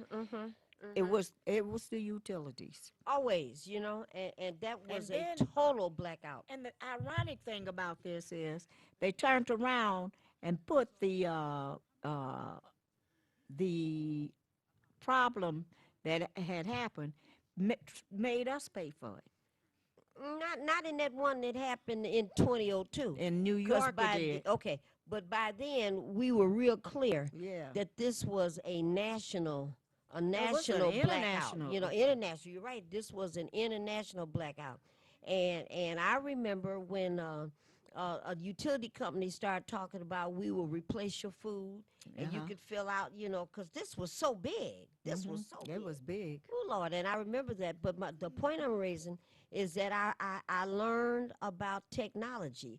Fax machines were working right up until then, and then all of a sudden, the only thing that you could use was your phone because no cell phones were working. Caller, you on the air. Thank you for being so patient, and thank you for calling Ask Welfare Rights. You're on the air.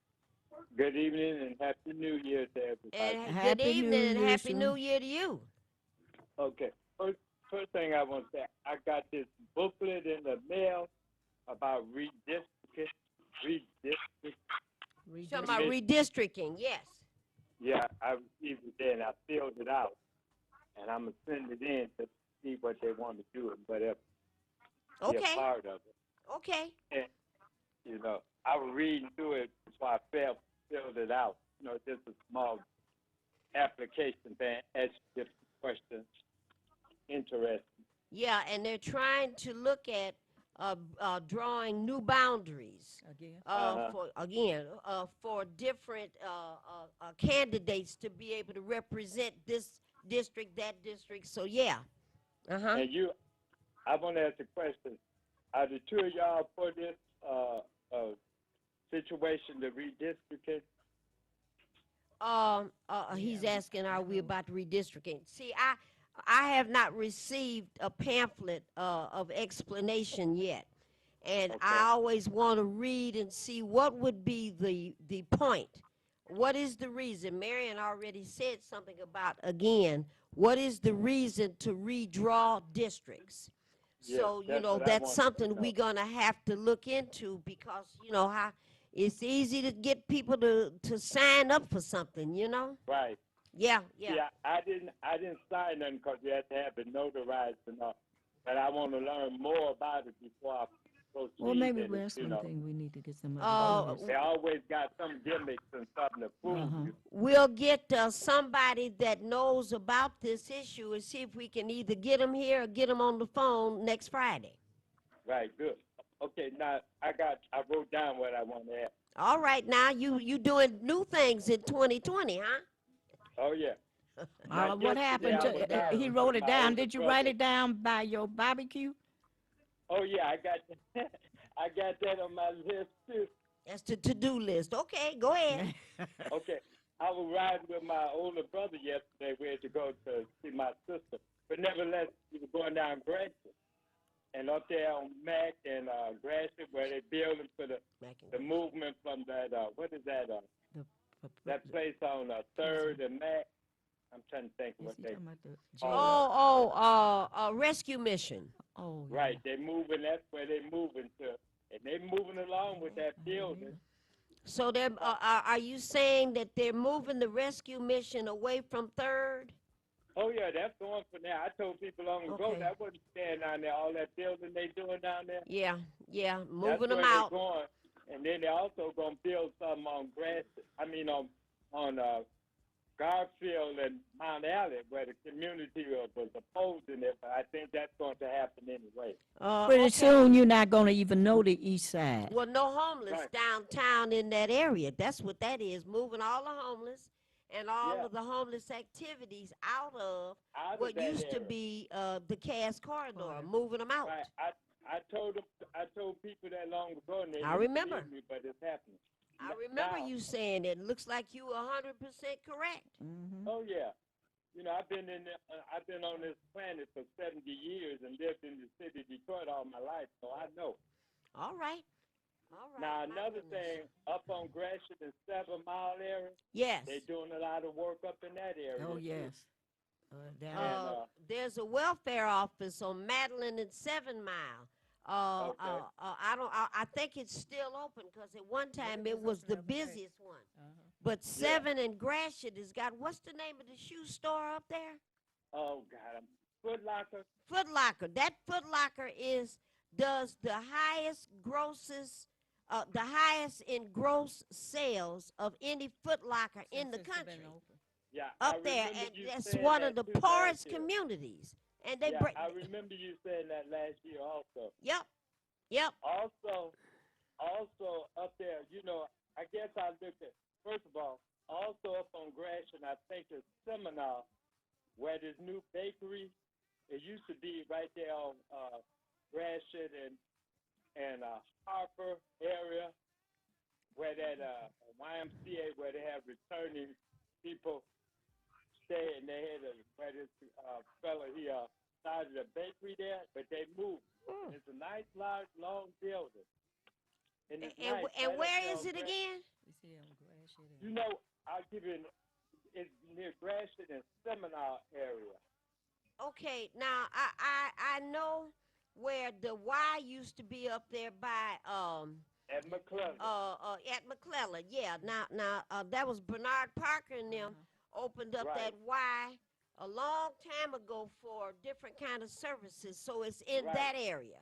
And they had some people that was returning citizens. Yes. They had a bakery in there and started, but they moved from there and they got the new buildings, the long building right up there in the Gratiot and Seminar area. Okay. I showed my brother. I said, next time we come this way, I'm gonna stop and go in that bakery. It's not far from where that I forget what that place was. Operation Get Down. Yeah, it's real nice. Okay, I haven't been over there in a while. Oh yeah, no, I hadn't been down that way either until yesterday, and I was looking at what they're doing around, and they building up around. Now, this is another thing I want to say. I guess I look at too much NCIS and Wait a minute now. Wait a minute. So you talk now. NCIS is some good TV watching. I look at that all the time. Modern day Columbo, Who Done It? Right. Okay, I love it. They be talking about deductive reasoning. Go ahead. Right, and I be watching, and I thought about it. I said, when these crimes are committed, and you see they show the picture of different vans or trucks or whatever, cars. Why can't they just go to the dealer, bring it up on the computer, and find out who bought that makeup car and whatever, you call out and all. You get the criminal then. They probably can do that. If technology has advanced that far ahead on TV, and you talk about NCIS, one of my favorites is Horatio Kane. Boy. Watching some of those detective kinds of movies and whatnot, technology and all the computer screens that they use on TV to figure things out, they probably can come up and figure out what kind of car, what's the car look like. Sure. Let me get in on this. All the crime that's going on, I'm so happy they got that green light. Green light. The green light program. Right, catch people and identify them like they identified these idiots that were doing all that shooting on 4th of July night. I saw it. Not 4th of July, New Year's Eve. Yeah. Oh my goodness, I couldn't even sleep. Over there on Warwick. No, the caller's talking about 20 or 30 people that were outside. Did you together, see that woman? And they were those shooting. No, women? no, no. 20, 30 people together, and they were all shooting up in the air.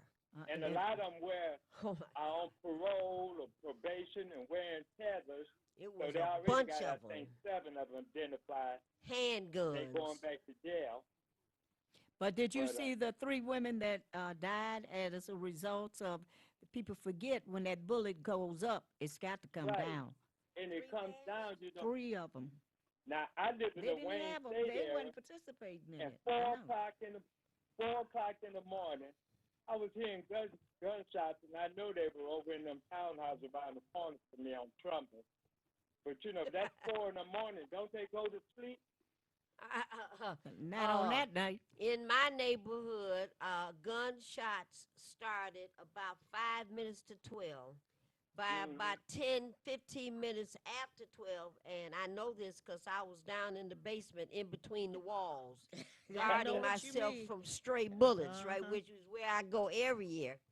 But by about quarter after, it was over, and I praise God that it was done.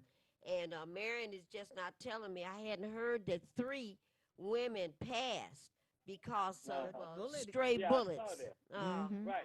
You know, such a bad thing. But Carla, I did see them over people. here, little shots. I was sitting there about 7 o'clock in the evening, and they were shooting a little bit, but then I didn't hear any more.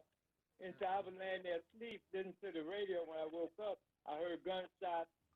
Sound like they were in between my house and the next house, but they were in them townhouses out there. Now, that's 4 in the morning. Yeah, Don't they go to sleep? Well, it's a bad habit. So it's people bad that for shoot up in the air. I guess they don't have to go to Look, sleep. you either going up under the bed, and you can't get up under these beds these days. But you got to get in a safe place because I won't be able to get up. His age, by the time he get down on the bed, he oh can't get shoot, up. I'm older than you. Yeah, you gonna get up if necessary. But Anyway, I had to call let's enlighten y'all on the stuff I observed yesterday about Gratiot Avenue and that new bakery up there. It's real nice too. Well, caller, nice. I'm glad to hear about that. I haven't been on the east side in a little while, and every now and then I like to go. You remember we used to pick at Miss East Side and tell her we were going to rent a bus, and we were going to go on a tour of some of these neighborhoods in Detroit. Because if you don't go and look at things, things will change. All you doing is calling in and not really going and observe. Even on some of them streets I see where they were tearing down houses, and I was telling my brother, they getting ready to build something. My thing is, I don't care who building it, as long as it's making it look nice. Yes, we agree. Well, not only make it look nice, they should be building houses for everyone out here. And they need to go through the community. Where people can't. Oh, one more thing I want to say. You Go know ahead. where Herman Keeper at, up on the line? Yeah. I passed that the other evening going in Highland Park to some people's house, and I was showing them that the school right there on the corner. That school that's right there on the corner of the Lodge and what street is that? Claremont, yeah. Claremont. Anyway, you know the man that bought it lives in Germany or somewhere. He bought all that property. Yeah. And he's redoing Herman Keeper and all them buildings over there. But anyway, they got lights shining on the school. I told this lady I was with, I said, they getting ready to remodel that place and fix it, whatever they're doing, the man that owns it. And then she didn't even know what was going on. I said, yeah, he bought this rich man from Germany or wherever he's from. Bought all that, and he's going to fix up all in that area. He said it does not make sense to spend $1 trillion just in that complex area and not fix up the houses where the people have stayed there. So that's in the plan. That is not for all them lights on that school there to let you know they're doing something. I'm going to go over there. I haven't been in that area in a while. You know, people need to go. Excuse me, 1 second. They have been work, it hasn't been no work over there in a long time. after the tornado and all that type of stuff. They just see, and Detroit has always had a history of if they're going to move some land or if they're going to move the people out of that land, they let it sit for a while, and people then get discouraged and began to move. That's been one of the histories of Detroit. And now they're doing it again because they're trying to get people out of Highland Park, they're trying to get people out of Hamtramck, and they're trying to, and you know, around that general area, because they're not preparing, they're not building those houses or anything for us. But this man promised what he said when he went through the city council day. He said it doesn't make sense to remodel and fix up all Herman Keeper and all that property over there. And the rest of us doing raggedy. Do what they do and not fix up the houses where the people have stayed and lived. So that's in the plan for this. I'm waiting to see that happen too. Something's unfolding. Is he out of prison? Highland Park is coming back too because they're doing some work in Highland Park also.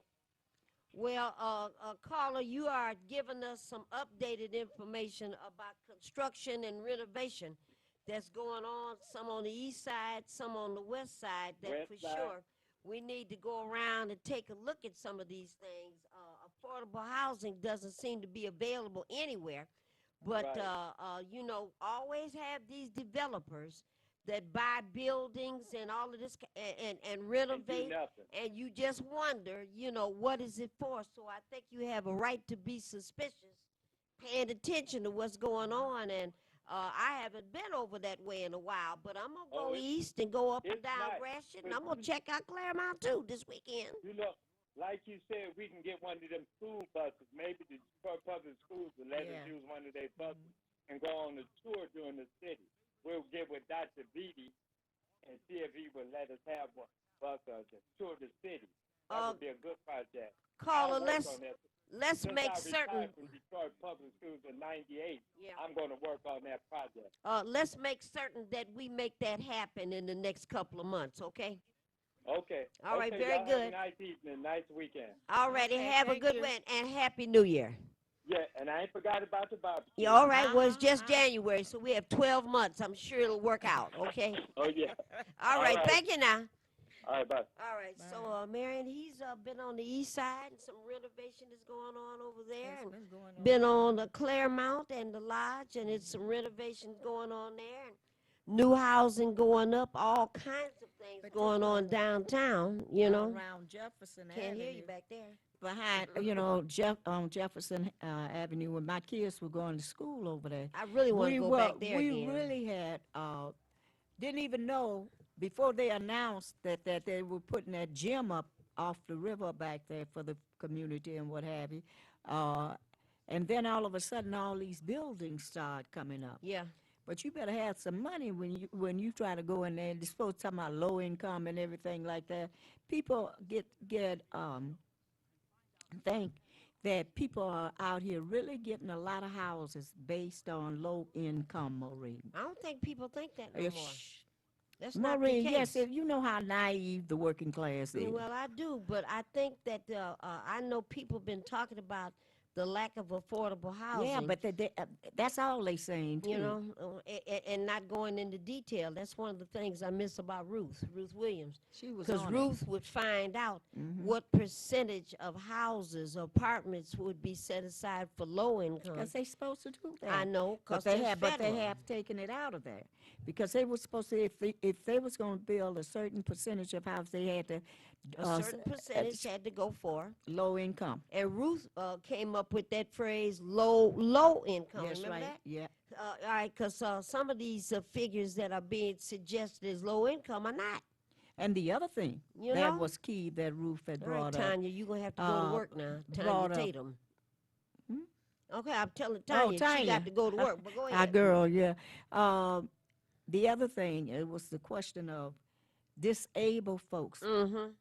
And the so-called new project that the city and state and all got involved in, and people thinking that it was going to be easier for them if they're in a wheelchair, or if you're disabled, you should be able to cross the street. Now, I tell you, Maureen, things have changed. And Ruth Ruth was on target on that because you know how your knee is. I know how my leg is. Yeah. And I can't walk over that stuff that they have used. The Yeah. city have taken this money and built those little, I always call them little ditches, but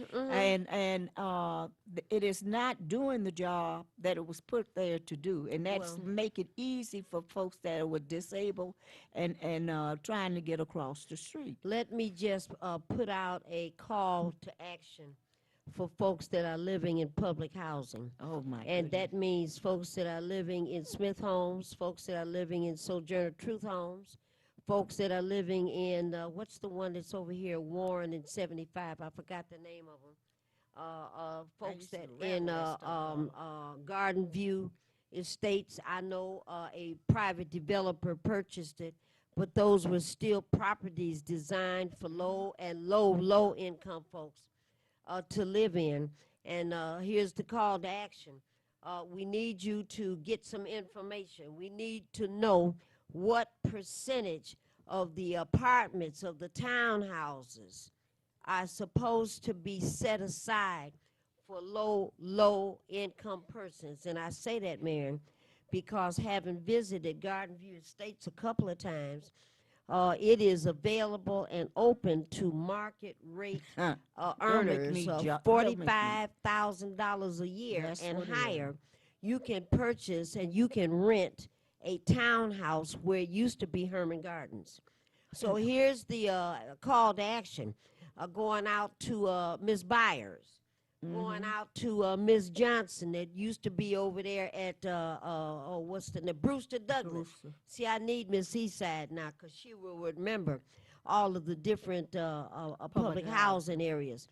So the Herman Gardens families and the folks living in Smith homes and the folks living in all, the west side, Parkside.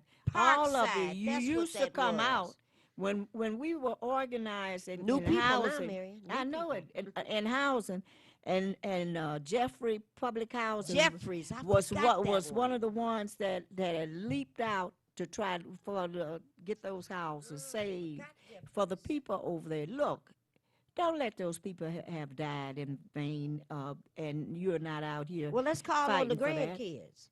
The grandkids the other thing is, that used to make those fights. That's who she's talking to, you all. That's right. Welfare rights in the next near future, real nearer than what you can think of. We want to call a meeting on housing. And we have you get involved in the investigation of what is going on in our community. We need that knowledge, and every last one of you have a brain cell that we need to start working to be able to build a future for the children that are out here. It's criminal, Maureen. Then I'm through.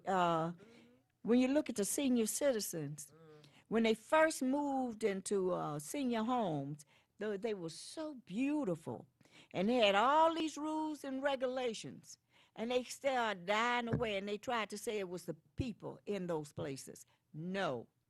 The city stopped doing its job, and the city stopped doing its job not only upkeep and keeping those places and safe, and keeping those people having the ability to not have to worry about people coming in and robbing them and stuff like that. Yeah, that's the city fault. So let's come together, and if we have to go to every district, Maureen, not only are we going to talk about the question of what is wrong and how we're going to move to deal with it, but at the same time, we're going to hit these districts. Didn't you tell me that they're trying to divide the districts up more and more? Well, that's what the caller said earlier today. Redistricting is back up for discussion again. And all of these are things to design to make certain that new political districts are drawn up, that instead of us picking politicians, now the politicians are picking the districts. And the other thing is, that's really different. And the other thing is here in Highland Park, we're a small city. And, one of the women brought forth the need to have districts. Districts in Highland Park. Highland Park, Maureen. So I'm gonna put you on the corner, and I'll be on the other corner. That's two districts right there.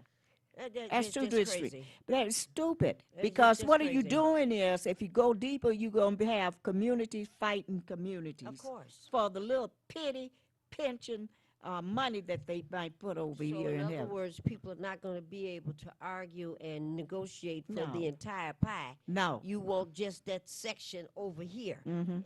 And that never works well. And that's That tell me, never you works know, well. people can be so Misguided. Maureen, you're not That's lying. all you can call it, misguided. Misguided and You caring know? for nobody but themselves. You know? So a message to folks that live in the different public housing developments, and people don't like to call them projects anymore, but Ms. Byers and Ms. Johnson and I've forgotten those names. Who had the birthday the other day, and I went to it, a few months ago. And she wrote me the other day, and I went to her birthday party. She was fine, but I can't think of her name right now. But you all know who you are.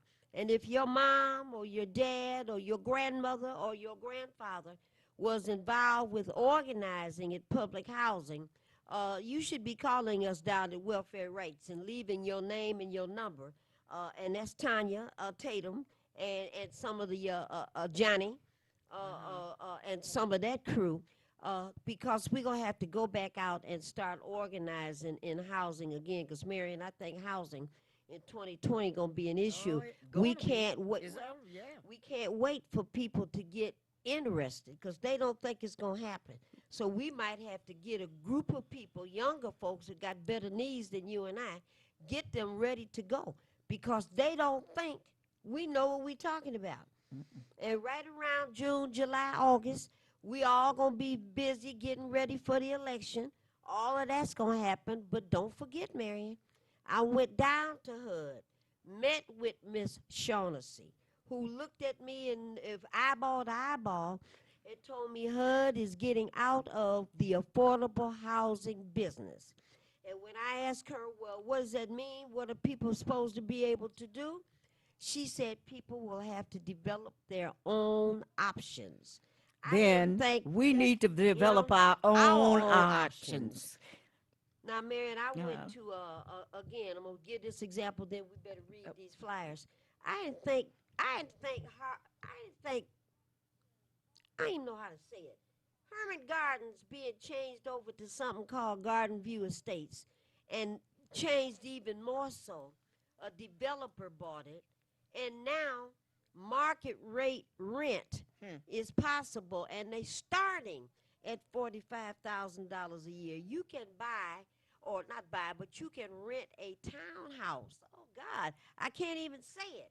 You can go to Joy Road in Southfield and rent a townhouse next door to someone who is eligible for food stamps. And the place that you're renting is ours.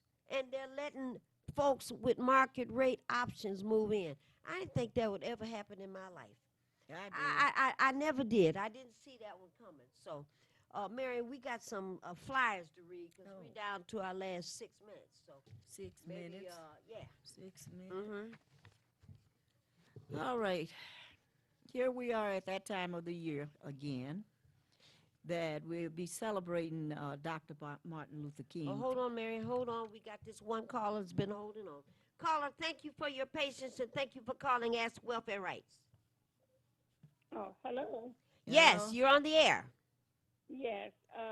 Marlene, I heard you say that they are going to regroup and get back out to, I guess, organize and get people to join the Welfare Rights. Yes, ma'am. Do you have some history with organizing? No, but I used to be a member. That means you got a history of organizing. Are you going to call us down to Welfare Rights so we can get not only your name but get your number too? Yes, I'm gonna try to call Monday. Okay. What's your? She said Monday. What's your first name? Yvonne. Okay. Miss Yvonne, please call. And do you have the number to welfare rights already? Yes, I do. Call us at 12 o'clock or after. Now, do you have 2 feet? Yes. That's all we got to have. And matter of fact, if you only had 1 foot, that would be okay too. 1 toe. All right. Okay. Call us at welfare It's so rights. good to hear and, your name, yeah. your voice. We want you, and we'll come and pick you up if we have to. Okay. Okay, but I get some of my children dropped off. All right. She can what? All right. She Thank get dropped you. off. Very good. All Call us right. on Monday. We need to talk with you. Okay. All right. Thank Thank you, you. dear. All right. Well, all right. The message went out. Yeah. All righty. Caller, you're on the air. Thank you for your patience, and thank you for calling Ask Welfare Rights. Happy New Year. And Happy New Year to you. And I wish you all health and prosperity. And you as well. Mm-hmm. And what I would be doing, I'm just calling to wish everybody Happy New Year. And thank you. But next week, I will be calling, and I got some good information. Okay. But I don't want to share it right now. Okay, we'll wait for that call. Okay, all right. So And thank you all you. have a joyful day, and Maureen, I'll see you Monday at school. Very good. I'll be there. Okay, All right. Bye now. Bye. Mm-hmm. Okay. All right, Mary, Let's go try ahead and again. Read this. Important birthday coming up, and that's Dr. Martin Luther King. In Detroit. Okay. In Detroit, I can't go The to. light is right there. I so know. Yeah, you can't do it. Just put your finger up there so you can see where you Detroit read. Martin Luther King birthday rally and march for jobs, peace, and justice will be happening 12 noon Monday, January the 20th. That's something. Look at what it is. 2020. Yeah, 1/20/2020. 2020. Historical St. Matthew's and St. Joseph's Episcopal Church, 8850 Woodward Avenue. Again, 8850 Woodward Avenue, Detroit 48202, between King and Holbrook. You know, right on Woodward Avenue. Mm-hmm. We all will be there because now we're getting back into our brogans and everything else, Maureen. And we'll be marching following the rally, because if that man can send drones up in the air to kill someone out of this country, you know what they can do to us now. Well, they don't need the helicopters no more. They do not. All they need is to send that sucker up and start shooting at us. So we want people to come out. Come on out with us on that day. And we'll have some guest speaker. We'll have a guest speaker, Reverend Luis Barrios. Like Barrios. Oh, yeah, Barrios. Used to live in the Barrios? Yeah, it's that community. And you said you knew this group. Yeah, I do. President of the International Religious Foundation for Community and Community Organization, IFCO. Board of Director will be here and will be the guest speaker. We want you to come out, not only voice your opinion on different things, but let that be the day that say, okay, I'm stepping on out. I'm stepping on out because it's time for us to step together. I agree. All right. The schedule says that the activity starts at historic St. Matthew and St. Joseph's Church at noon on Monday, like Marion read. At 1:30, it does say that, Mary. Look at that. It says 1:30, march through the north end. Yeah. Okay. And at 3 o'clock, after the march through the north end, people will be returning to the historic St. Matthew, St. Joseph's Church for a community meal and some poetry reading and some music. Okay. Again, at the same place, they're still looking for volunteers to help organize, and folks can call area Some of these churches need to get out there. Yeah. But we're gonna try to get them out. All right. Can organize by calling area code 313-405-2185. Say that again. 313-405-2185. all folks can get on the email, and I'm not going to give all that because I have to give it a million times. So folks that may be interested in trying to help out call our office. Can contact the organizing team at that 405-2185 number. And funds are needed because they serve probably several hundred people. Yes, they do. You know, and so even you with have to the have homeless. enough money to be able to feed the folks that are going to come back to the church after the march is over. You said anything about the donations? I just said it just now. Okay, I was too busy reading. See, you were reading, yeah. Over and over again. So I just talked about that. So, yeah, that becomes very important that we participate. And then by next Friday, when Marion and I are on the air, we're going to be telling you about another event that happens later on that evening. Got it? An event that happens later on that evening on January the 20th, and we'll be able to talk about that. There's something else that's going on. So it looks like full day worth of activities going on for Martin Luther King's birthday. And Dr. King will be, what is it? He would have been 91? Would have been 91 years old. The person with the voice of peace, the voice of love, and somebody shot him in the neck so he couldn't talk. And you better know some of the black folks were involved too, Maureen. Involved with what? Being against Dr. King. Oh, well, when you say involved, you want to make certain that you're not suggesting that they was involved in his murder, because that's what it sounded like you were saying. You wasn't saying that. You said, all right, Marion, don't be starting no stuff controversy on this show about somebody murdering folks, please. Your president just murdered I didn't say nothing about him. We was talking about Dr. King. Dr. King wouldn't do that. All right. And now, let's move right along because we got 2 more minutes. Some of these new changes in new rules and new laws that came into effect on New Year's. And one of them is the federal poverty line went up. And so it's an additional $1.50 an hour. Yeah, I heard that. Additional $1.50 an hour. And then here I got this from Millie and the folks over at Clue. Let's see. Significant impacts have been made.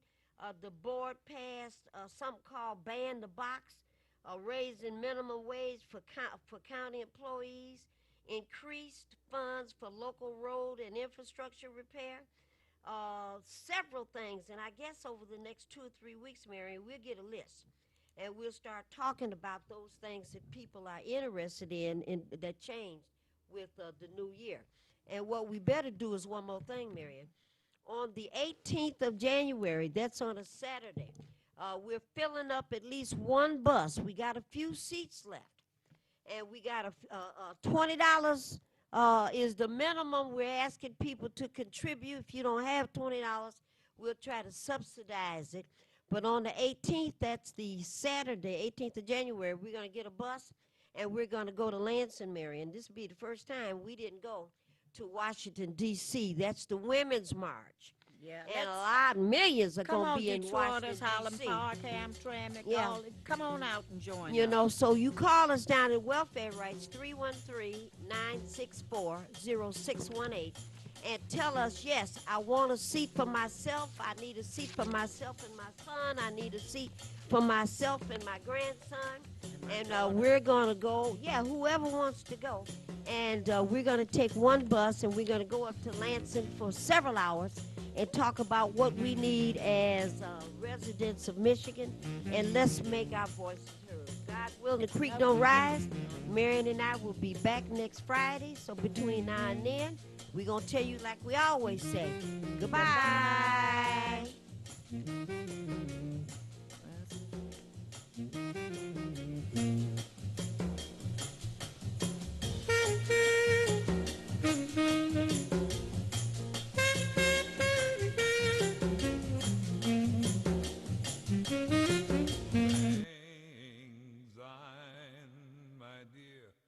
From all of us in the TV 33 family, Happy New Year.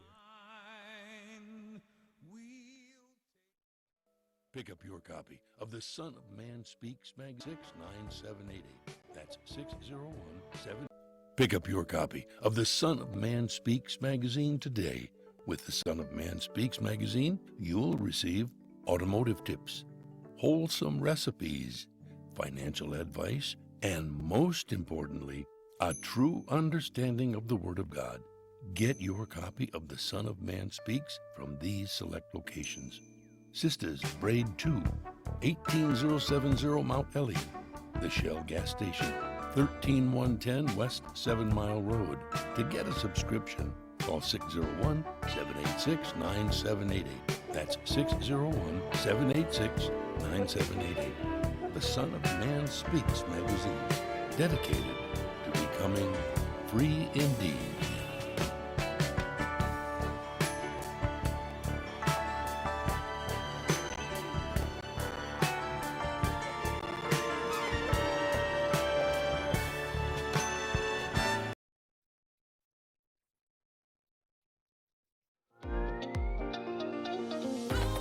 You're watching WHPS, Highland Park, Detroit.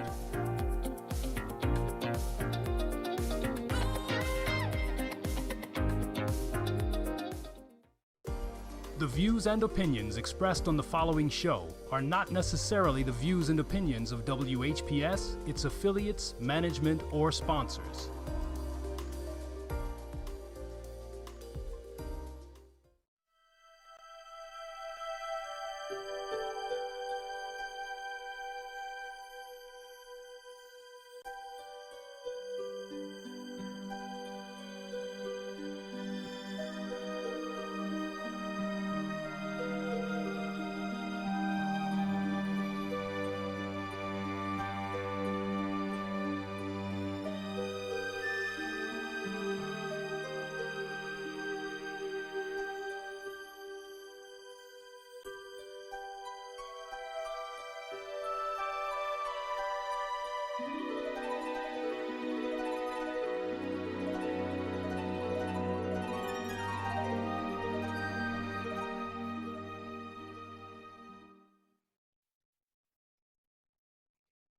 Praise the Lord, saints of God. Certainly we are glad that the Lord has blessed us to be able to come your way on this blessed day and to tell you of the good news in my Father's kingdom. Yes, sir. Yes, ma'am. This is Bishop W.J. And we want you to know that we are alive and living color on this morning. Why don't you call a friend, tell a friend to tune into our special morning broadcast. We came to lift the name of our Lord and Savior, Jesus Christ, to let you know that he cares about you. In the book of Proverbs, the 29th chapter, verse 25, the fear of man bringeth a snare, but whoever put his trust in God shall be safe. Shall be safe. Amen. And certainly we are once again happy, glad, uplifted, grateful that he blessed us on this special day. I woke up this morning and closed in my right mind. I said, Lord, I just thank you that I'm able to move around and praise your holy name. When praises go up, the blessing of God comes down. And I believe in God's blessing. Any way you bless me, Lord, I'm grateful. I'm satisfied. What about you? Are you in need of a special blessing today? Do you need a way out of your situation? Are you tired of going without? Are you tired of being on the bottom of everything? How long must I wait? Someone is saying right now, Lord, I need thee right now. Well, it's simple. The Bible tells us that serving the Lord pays off. Not after a while, but right now. He's able to do anything but fail. What about you today? Now, I certainly thank God for each of you that wrote in on last week for that special blessing, the newspaper blessing. And I know those of you that were spiritual minded, I know the Lord heard your cry. I know the colored woman stopped by your house and made a way for you. Well, those are just some of the blessings of God. For you have 10,000 blessings in one hand alone. And I know beyond a shadow of doubt, God can bless you in a twinkle of an eye. And I want all of you that's watching right now, I sort of want you to go get a little closer to your TV, because I want you to, because the Spirit of God has placed on my heart to have you to just get a little closer. Because I believe in the word of prayer. We want to stand on the word of God this Lord's Day. For heaven and earth will pass away, but the word of God shall stand forever. Not come back void, but come which I do. And I want to talk to somebody about healing today. I want to talk to somebody about deliverance today. I want to talk about somebody trying to make it in. Well, you're saying, Lord, last year was rough, but 2020 is my year. Everything is going to come my way. If you believe it, you can receive it. So you have to have program in your mind. Because I know that there is nothing too hard for the Father to do for his children. Amen. Praise God. In the book of Mark, praise the Lord. Chapter 1, verse 15. Repent and believe good news. Good news. How many want to receive good news? If you believe it, you can receive good news on this day. Amen. See, we must broaden our thinking ability and put our mind in the right focus. Mind power is God's power. So what I'm trying to tell you, that when you say that you can't, then that's where it's going to be. Because words have power. My Bible tells me all things are possible to those that believe in his word. God's word is awesome. God's word, you can stand on it and have no doubt in your mind that he's going to bring it to pass if you believe. And a lot of folks don't believe that they can be blessed today.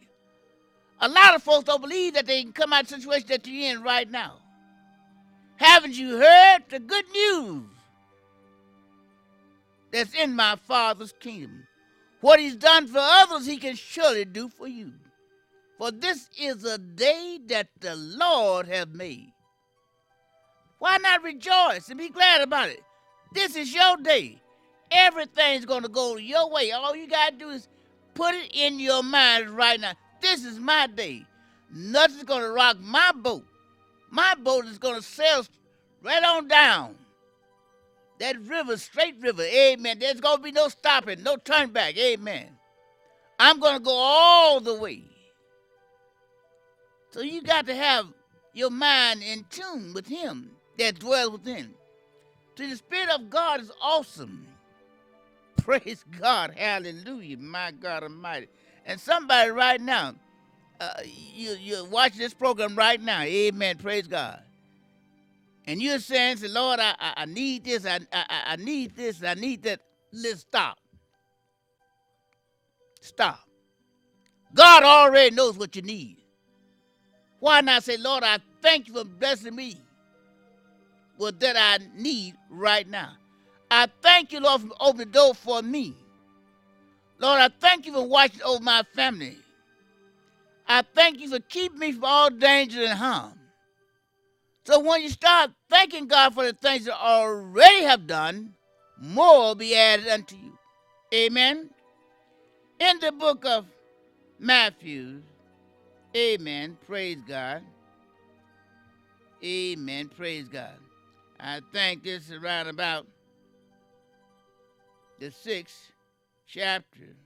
Amen. Amen.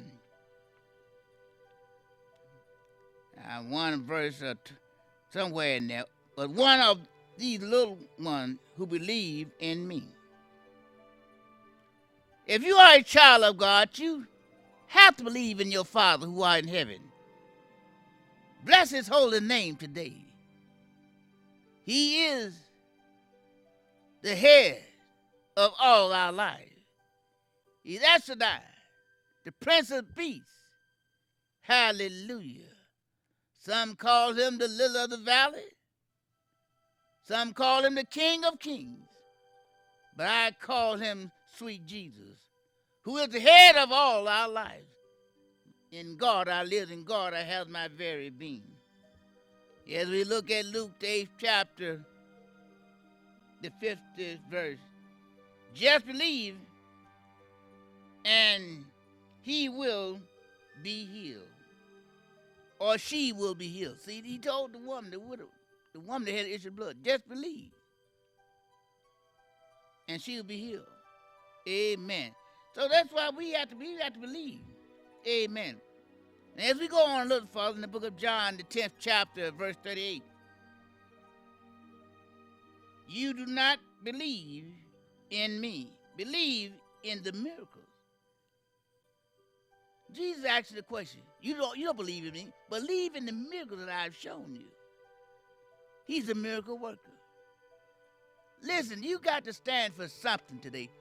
What is your belief? What is your faith? I'm not concerned about what church you go to or your religious background, amen. For there's only one God. I don't care how you serve him, how you look at it, amen. You serve him in spirit and in truth. Amen. You see, a lot of us, we have doubt in our mind. In the book of John, the 20th chapter, verse 27, stop doubting and believe. A lot of us, we have doubt. That's how you are in the rut or the situation you're in, but this is a new year. We can't worry about 2019. This is 2020. Now, this month just got here, and we are in the 8th day of January. Praise God. And we look around at the weather God has blessed us. We know they having the thing over in Iran and Iraq and so forth, overseas and things of that nature, amen. But listen, I'm just praying and put it in God's hands. He is the head of it. I'm not going to worry about it, praise God. And we're just going to pray and put it in his hands, praise God. And we know when we put it in his hand, God will work it out. God will take care of the situation, amen, praise God. This new year, I want to tell you about my special New Year prosperity package that I send out every New Year. I have one of my drivers or me will bring it to you. Now, in order to receive this, the New Year prosperity package, there is a donation that you must make of $30. Now, there's about 5 things in this package. I'm not going to tell you what they are, but it's all pertaining to getting things moving in your life in the beginning of 2020. Amen. If you're in business or you're trying to go into business, whatever the situation might be, you're having problems at home, whatever it is, you're looking for a job, amen, you can't seem to get nothing going right, you need to have this. Now, the only way you can receive it, you have to call this number, 313-861-3856. Now, if no one is there to answer the phone, just leave your phone number and just say, I will desire to have the New Year's spiritual package. Amen. This for all of you that really had it bad in 2019. It's a new year, and I want you to start off right. Amen. I want you to get the things you need so you can have the good dreams or good thoughts or the vision that God gives you, and you can take it to your marketplace, honey, and be blessed. Amen. Somebody said, WJ, I need to be blessed right now because I'm tired of always coming up the short end of the stick. Amen. Well, this is going to help you. This is my special New Year's blessed package. Amen. Praise God. Now, you know, God has been good to us. And so now I thank him for the words that he's given me to speak. And a lot of you that have been tuned in with that spiritual ear and have heard, and from your hand, you have been blessed. Amen. I'm asking that help the broadcast. Amen. Send in a faithful offering. If God has blessed you through this outreach ministry broadcast, send in a spiritual gift of love to aid our outreach ministry, and so that the Lord God will continue to bless you abundantly. Amen. As we move on, and praise God, and I'm just excited. Praise God, I'm just excited. Amen. Amen. In the book of Romans, the 3rd chapter, verse 22, faith in Jesus Christ to all who believe. Faith in Jesus Christ, all who believe. Amen. Praise God. Do you believe today that God can open that door? Do you believe that God can touch you with his healing hand? Do you believe that God can give you an idea or a thought that you can use that would help you to gain fame and fortune? It's a lot of us. You have dreams, you have good thoughts, but you still are sitting by the dock of the day, saying, Lord, why are my blessings passing me by? Wake up right now. Get up, put your mind in focus. Hallelujah. You are a child of the Most High. God loves you. God is concerned about your well-being. God wants to bless you. God wants to move you up the King's highway. God wants to take you out of the mess and put you where there won't be no mess. My God Almighty, listen to me right now. I want every saint of God, praise God, that's saying, Lord, help me. Well, there's two things that's going on this week. The New Year spiritual packet. Then I want my faithful friends and members to write in this week for the weekend blessing. Yes, ma'am, I got a blessing now. I got a blessing I'm going to share with you. Hallelujah. No shucking, no jiving, no peeping, and no hiding. The Spirit of the Lord gave it to me, and I want to share it with you. I want those of you, I don't care whether you're out of town, in town, it don't make no difference. Or wherever you're watching this program right now. Listen. Believe in him that sent me. Believe in him. My God. Listen, this week, I'm asking my friends to write in and enclose there in your letter, those you're going to write this week. You'll find out a faith offering that would aid this outreach ministry program. I'm praying that the Lord God will bless you. I'm praying that God will open the door and go before you, make ease and success your way. I want you to say, I need help. That's all. Dear Bishop, I need help. Don't write no more. I don't want that. Say another word. I need help. If you need help from on high, I just want you to write that in your letter this week. Now, you know, the mail is slow. A lot of you wrote me last week, and some of you haven't got your letters back, but they're in the mail. Praise God. I want you to write me again this week. Now, if the Lord God have smiled on you a little bit, send a little extra. When you bless the man of God, then God's certainly going to bless you. A lot of folks want to see the blessing, but they don't want to bless the man of God. And then you find out that your blessing stopped. And you wonder why. Well, you wasn't a cheerful giver. You want to receive, but you don't want to give. Unloosen your grip. Praise God. When you give, you'll get back. Praise the Lord. Amen. I'm at P.O. Box 21113, Detroit, Michigan, right there on the screen. Now, I want you to prayerfully enclose a self-stamped envelope that's got your name, your address, zip code. Now, you know, if you don't put no stamp on there, then Your letter might be a little delayed because it means I had to put a stamp on there. Praise God. So put a self-stamped envelope in your letters. Yes, sir. Yes, ma'am. I want all my old friends as well as new. Listen, I realize that there are many of our young peoples that got in situations that they can't handle, they can't get out of. Some of them fell in love and they found out that the individual didn't love them as much as they loved them. And they sort of hurt on the inside. Well, let me tell you, God can fix that for you. Where there's one door closed, there's always another open. God can fix it for you. God can send the right person in your life. But you got to change that thought. You got to turn things around.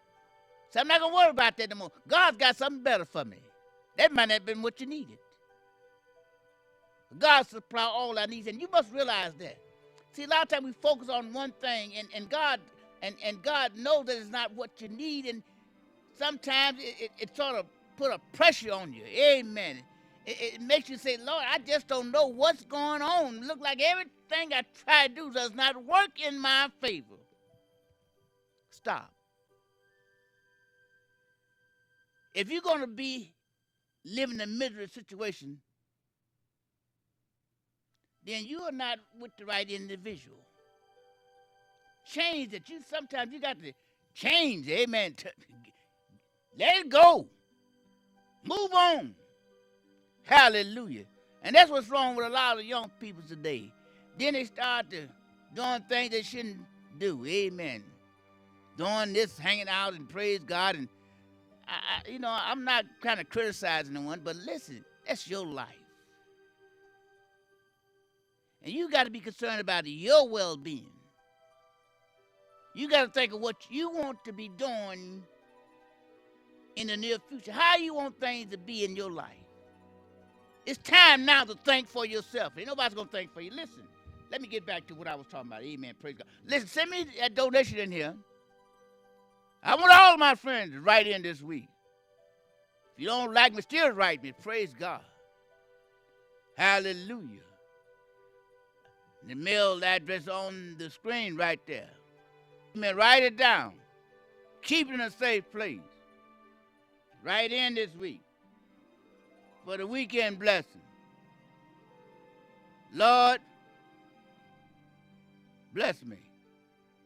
Hallelujah. God's going to bless you. The Spirit of God spoke. Have them to write this week. Tell them I said I'll make a way out of no way. On time and in time.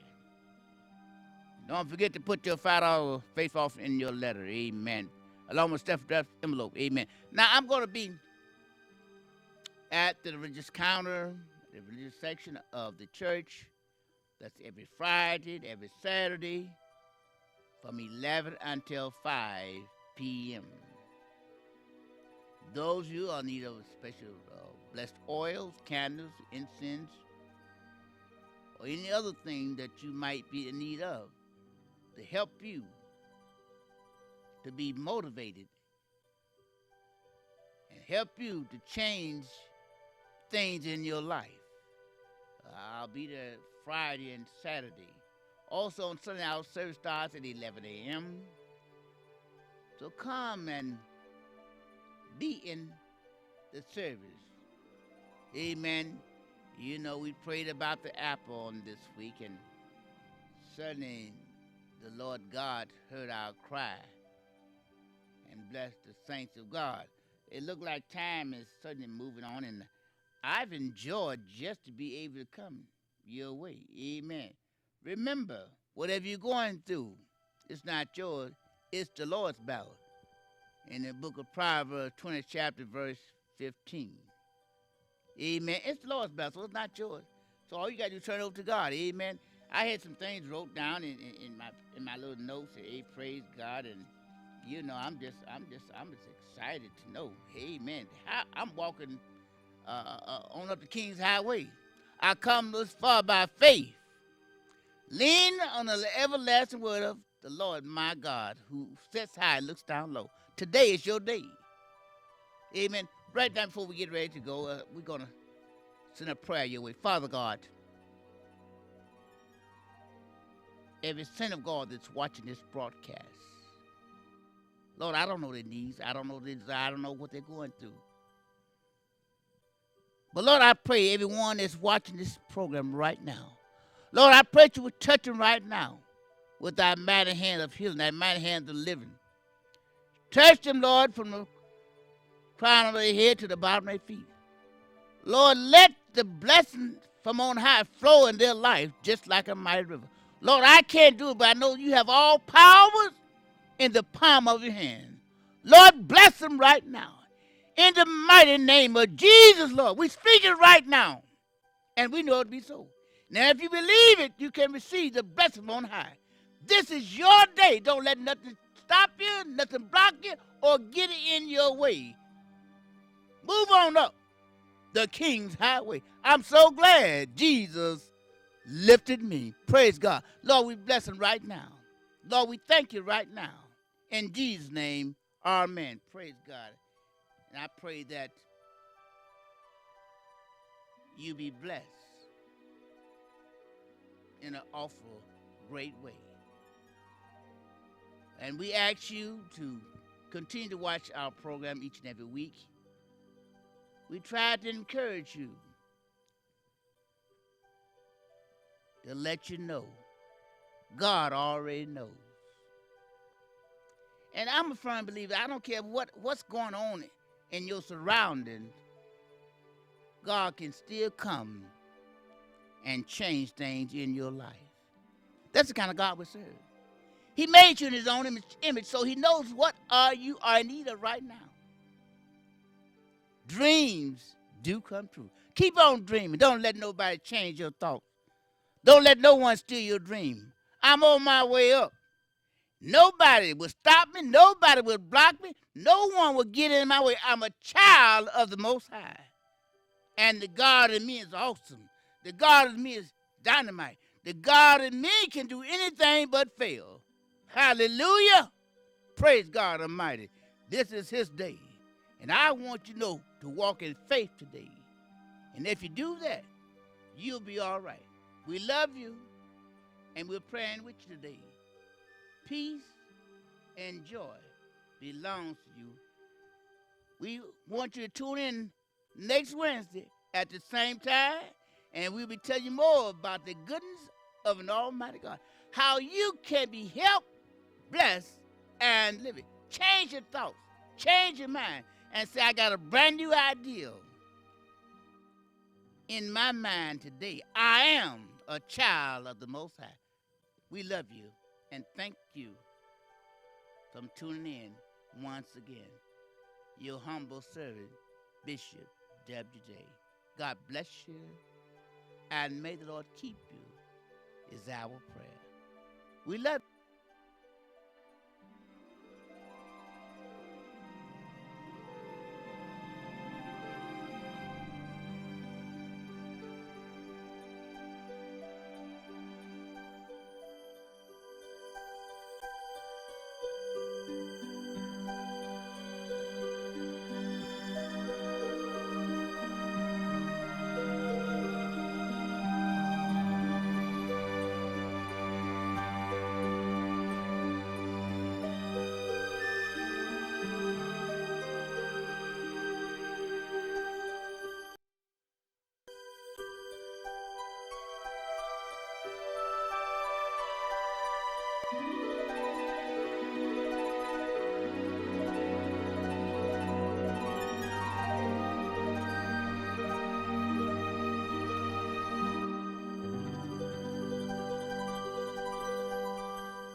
You're watching WHPS, Highland Park, Detroit.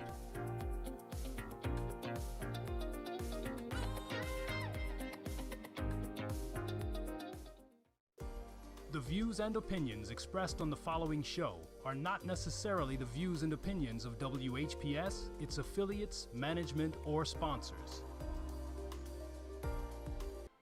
When I was 17, I ran away from home and from everything I had ever known. I was sick and tired, living in a town filled with narrow minds and hate. They used to laugh at me, their children called me names. I would run. Hello, hello, hello, and thank you so much for tuning in to A Spoonful of Comfort. I am Claudrine Jackson. I am your host for A Spoonful of Comfort. I am here to remind you and me that in these troubled times, there are those of us who can give comfort. And if we can give comfort, then we should. I thank you for watching. I thank the people who donate to the Purvis Jackson Jr. Autism Foundation. The Purvis Jackson Foundation is a 501c3 charity that helps lower-income children with handicaps. And my son, who is 44, who is handicapped, who still cannot read or write or speak, and I thought he was going to be my undoing, he has actually made me stronger dealing with him. He even wants to give a spoonful of comfort now. There was a time when he didn't want to be touched, and now he wants to give comfort. So to our watchers, I want to say, may you have sunshine to greet you and adventures to meet you and joy in whatever you do. May you have God's presence to guide you and good friends beside you and blessings all your life through. I have a special guest on today who his blessings are going to be coming. But as of now, he has experienced a great injustice, and he is going to tell us about this. My guest today is Action Terrell, who is the author of Camouflaged Cries. And his story is about one of the injustices in the criminal justice system. He says that the United States leads the world in people who are incarcerated, and that here in the U.S. we have 2 million people incarcerated, and if only 1% of them are wrongly imprisoned, that's still 20,000 people. So this is what he's going to focus on, some of the wrongly imprisoned people. But now, tell us about your life before the incident that happened that changed your life.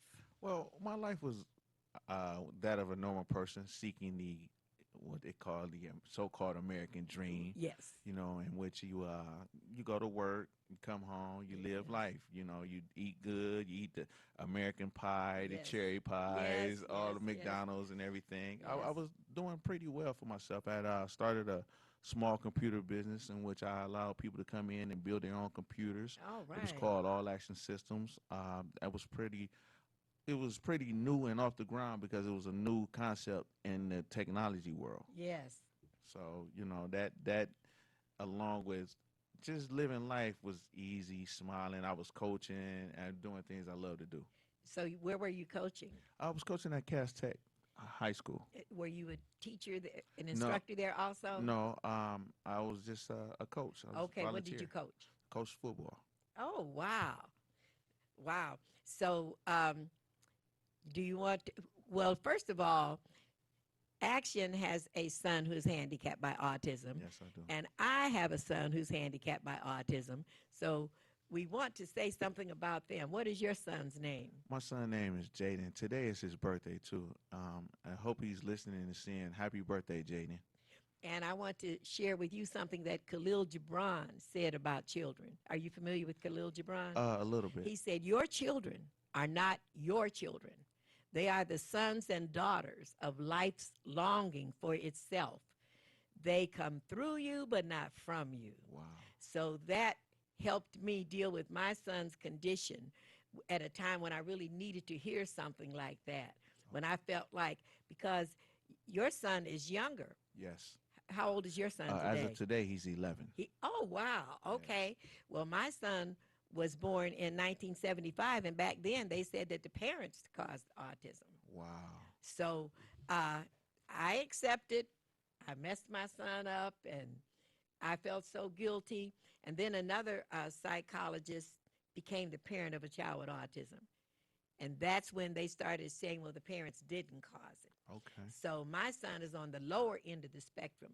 But your son, tell us a little bit about your son's ability. Well, Jaden, he can read, he can react, he speaks. The only problem he has is he's very shy. And, you know, he can have a conversation with you if you conversate with him. Okay. But he won't lead the conversation. You know, and he sometimes, if he doesn't get his way, then he'll act out, and then you can see a lot of the autistic. Yes, they have poor impulse control. Yeah. Although I will say that as they get older, they do better. My son had tantrums constantly, but now he's very much more manageable and agreeable. Okay. So, okay, let us talk about, do you want to talk now about what happened that changed your life? Yes, we can talk about it. In 2013, I was working at Castech. I was called down to an incident, which was a food fight in a lunchroom. Right. A kid hit me with a cracker. It had chili on the cracker. I had on an all-white shirt. I went directly straight to the kid. Right. The kid jumps up, you know, apologizes. I'm sorry, Coach Ash, I'm sorry. I looked at the kid. In my mind, I wanted to choke the kid, but I didn't say anything. Right. And wiped my shirt off, and I walked away. 2 hours later, I get called to the office. Young lady said that I brushed up against her to get to her boyfriend, and they evicted me of criminal sexual conduct, 4th degree, which is a misdemeanor, but it holds weight like a felony. Wow. And what I mean by holds weight like a felony, even though I didn't do any prison or jail time, they put me on what you call the SORA list, the Sexual Offenders Registry Act list. Wow. And they put me on for 25 years. Wow. On a wrongful conviction in which it was said we had a security guard write an affidavit, put it into court that I was nowhere near the young lady. I never brushed up against the young lady at all. And then we also had her on the stand, and she said the exact same thing. And they still convicted me. Wow. That's too easy. Yeah. I mean, I would have thought that you couldn't be convicted that easily. And you said you weren't incarcerated in jail, but you were incarcerated by the system. Systematically. So could you tell us a little bit about that? Being systematically incarcerated is a form of incarceration in which, with being on the SORA list, they make it hard for you to get a job. They make it hard for you to get a place to stay. They make it hard for you to do anything. Wow. So you basically still in prison, because if you try to go and get a job, and say, for instance, you hired me. Right. And a lady knows my case or know that I'm on the list, all she has to do is say, I looked at her wrong, and she can sue that company. Oh, and then you're they get, kidding. you know, the company get, because they can do the sexual harassment act that they just passed. Right. She can say that, and then they will get double because now they have me in their system. Wow. Oh my goodness. I'm glad that you're bringing this out, because see, people like me did not know that this kind of situation existed. Yes. So tell us how you felt immediately after the situation. During the trial and everything that was going on. Oh, you did have a trial? Yes, I took it to trial because I'm fighting my innocence. You took it to trial? Yes. Okay. And during the trial, it was a lot of things that went on that I wasn't familiar with, as well as uncomfortable with. Right. After that, once I got convicted, you know, I ostracized myself. You know, I acted as if I had to hide from this shame thing. You had to feel isolated. Yes. I was isolated. I ostracized myself. I wanted to hide because I was ashamed that these people convicted me of something that I never did. Right. And then something so horrific as being a rapist. And it was well, now, they didn't say anything about raping, did they? Well, you were in the same category as yes, I'm in the same category as somebody who raped, and I didn't do anything. Wow. Oh, that's so unfair. But I tell you what, thank God we live in America. Yes. Where we have freedom of speech. Right. And we have freedom to speak out and say what we're going through, what's on our mind. So I was never patriotic until I had a son that couldn't talk. Right. And I could. And so thank God that you're in America, that you're able to speak out against this. Now, I'd like to know, when did you make the change to be able to write a book? Earlier this year, I took a stand. I got tired of hiding. Yes. I said, I'm innocent. Let me stand up and fight for my innocence. And you got sick and tired of being sick and tired. Exactly. And that's what it was. And in the midst of me doing these things, I started looking up people who was wrongfully convicted. Right. I ran into a guy, a couple of guys, one guy in particular. His name is Daryl Siggers. I've written a book, and I know that he was writing a book. Right. And the title of his book is, What Do You Need to Know Before Hiring a Lawyer, and What Do You Need to Know Before Filing an Appeal? Oh. And so when I got to him, he,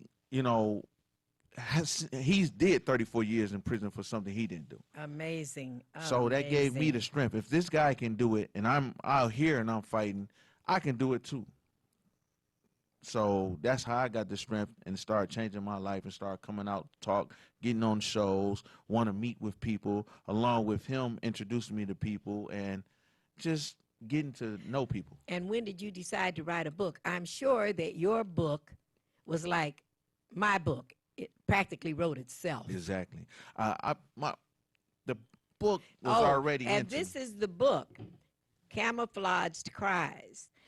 Can you tell us how we can get the book? You can get the book right now on Amazon.com. If you type in my name, Action Terrell, it should pop up, Camouflage Cries, on Amazon.com. Okay, so tell them how to spell action. ACTSHUN, and Terrell is TERRELL. Action Terrell. Well, I'm glad. So when did you finally say, I'm writing all this down? I had wrote it down 2017. Now, the incident happened 2013. Okay. 2017, what I was doing is getting things together because I was going to retry my own case in the court. I didn't know how the courts work. I was unfamiliar with a lot of terminology. Yes. So what I did was just wrote down what happened, and I chronologically put everything in order. So I said, I might as well put it in book form. Good. And I did everything myself. Good. From self-published to the title to the back page, everything. So how did you come about the title? The title, well, the title itself was me tired of hiding my tears. Okay. The cover page, the front page, it was like I told people that we are soldiers. And people don't think that soldiers get wounded too. Okay. But when soldiers get wounded, they have to camouflage. They are not only in camouflage gear, but they have to camouflage their cries and still go out and fight. You're right. Yes. And so us as people, and us dealing with children with autism, we have to camouflage our tears and be strong for them. Don't we? All the time. Yes. So that's how I come about the title. And different things happen in life to make us stronger. My son coming along, I thought it was weakening me, and it did in the beginning. But when I saw that he needed somebody. Yes. He needed somebody, and one day I was saying, Lord, you just didn't give him any blessings. He's got so many deficits. You didn't give him any blessings. And the Lord said, well, you be his blessing. Exactly. So I had to pull myself together. And there are things that make us have to pull ourselves together. Yes. Come out of our comfort zone. Yes. What did you say about being? Well, people, whenever you're going through something, it's uncomfortable. Yes. But we have to get used to being comfortable with being uncomfortable. That's how you become successful. That's right. So I'm so glad you said that. Now, you have some poetry in your book, yes, too. I do. Yes, so we want you to share one of your poems with us. Okay, I most definitely will. But one of the things that I want to say is that you know that our God is a God of second chances. Yes, He's a God of renewal. He's a God of restoration. I'm a witness that he can renew and restore you, and it's coming for you. Yes, man. I received that. All right. I received that. The title of this poem is called The Wayward Wind. Okay. You brush dust across my face. wanting to demoralize and discourage me from finding my place. Around and throughout, you gust so densely about, with hopes I constrain my mind and not travel out.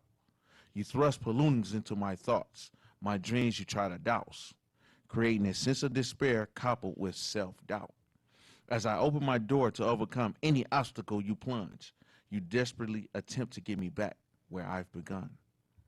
No victory for you because I've already won. Mr. Wayward Wind, so nimble yet so powerful, but lacking the quick. There's no quit in I, even though there's one in quit. I shun the idea of not pushing on with my travel, regardless if I am blinded by your flying gravel.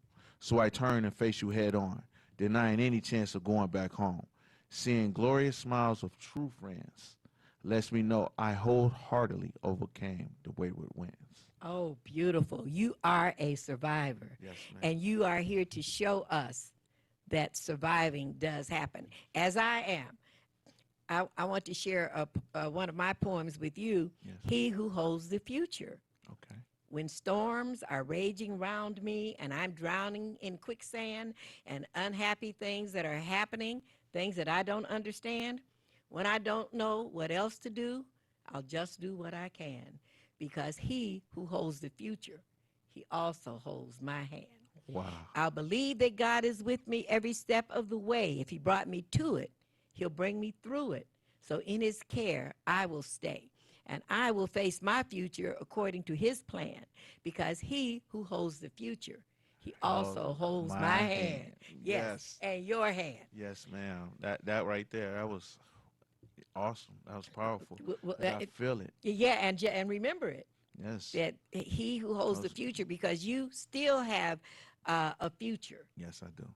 And that past is behind you. Now, there's something on the book that I wanted you to explain, the word expungement. Can you explain that word to me? Expungement is a term that they use when they want trying to get somebody to clear their name. Yes. If someone convicted of crime, whether they're guilty or innocent, expungement gets it off their record. Okay. Now, during my situation, I can't get an expungement. Really? My conviction is not allowed for expungement. So what I have to do is clear my name of any wrongful doing. Well, now, how can you do that if they don't allow it to be expunged? Well, what I'm doing is you can get what you call exonerated for a crime. Okay. Now, exoneration is different from an expungement. Now, exoneration totally clears you from any crime, any wrongdoing. Well, expungement only wipes it off your record, even if you committed it. So you are eligible for exoneration. Yeah, that's what I'm working toward right now. So what all do you have to do to achieve exoneration? And at this moment, you know, it's a series of events and a series of things that have to take place before you can get exonerated. You know, and I'm working towards these steps right now. Michigan has what you call the Conviction Integrity Unit, which is headed up by a young lady named Valerie Newman. Now, many people might know Valerie Newman from SADO, which is the State Appellate Defense Office, in which she was a defense attorney, and she's now working with the Conviction Integrity Unit to help exonerate the people who've been wrongfully convicted. Oh, well, you had an injustice, but you are moving forward. Yes, ma'am. In hope and purpose. Yes, ma'am. And positive energy, and you are showing that we don't have to let things destroy us, because I know you understand now the people that don't get back up after they've been knocked down. I know it all the time. I have more compassion for those who weren't able to pull themselves together and get back up, because it's hard. It is. It's hard. It's hard. It's difficult. I had do you want to tell us the ramifications of what happened as far as your son and your home life and everything goes? Yes. Well, during the conviction, they told me I couldn't be around my children, my kids, and I couldn't be around kids at school-age kids, my nieces, nephews, or anything like that. That really hurt, especially on a day like today, being his birthday and he's at school. You know, even though they said I couldn't go, I had to go and see my son. Yes. I had to go see him on his birthday, take him on what I could take him. So it destroyed me. It destroyed my ability to provide for him effectively. It destroyed the ability to provide as a household husband effectively.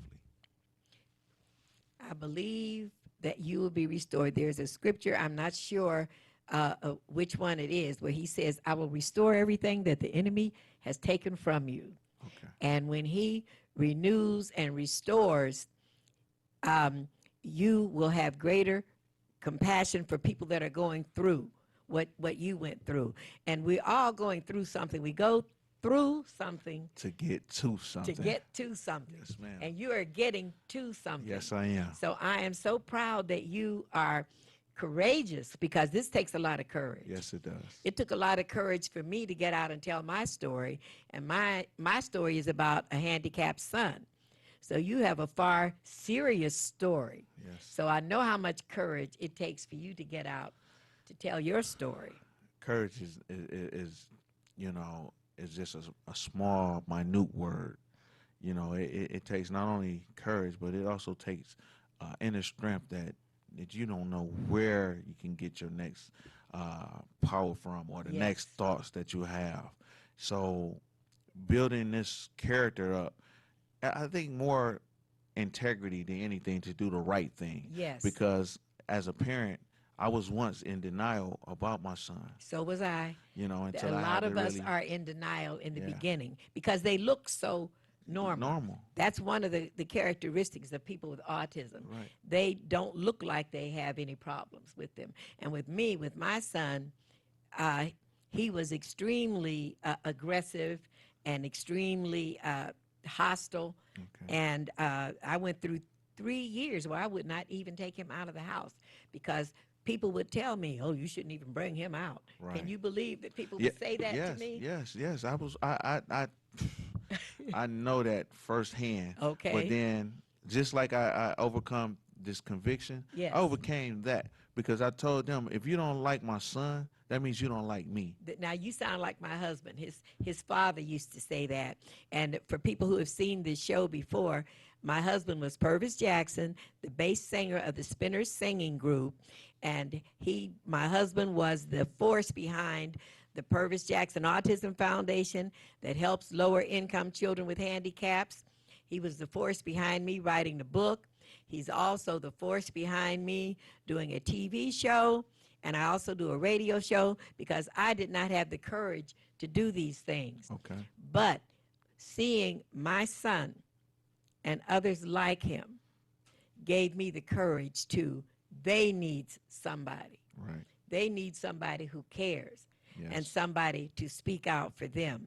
And when my son was younger, my son was born in 75, and up until 75, people on the lower end of the spectrum were institutionalized. Wow. So I was trying to put him in an institution because I thought that's what you do with people like this. Right. And I didn't know why they wouldn't institutionalize him. So I became an advocate, reluctantly kicking and screaming all the way.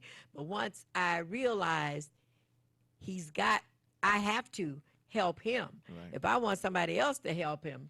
It'll never happen. And it won't happen the way you do it because you do it with love. That's right.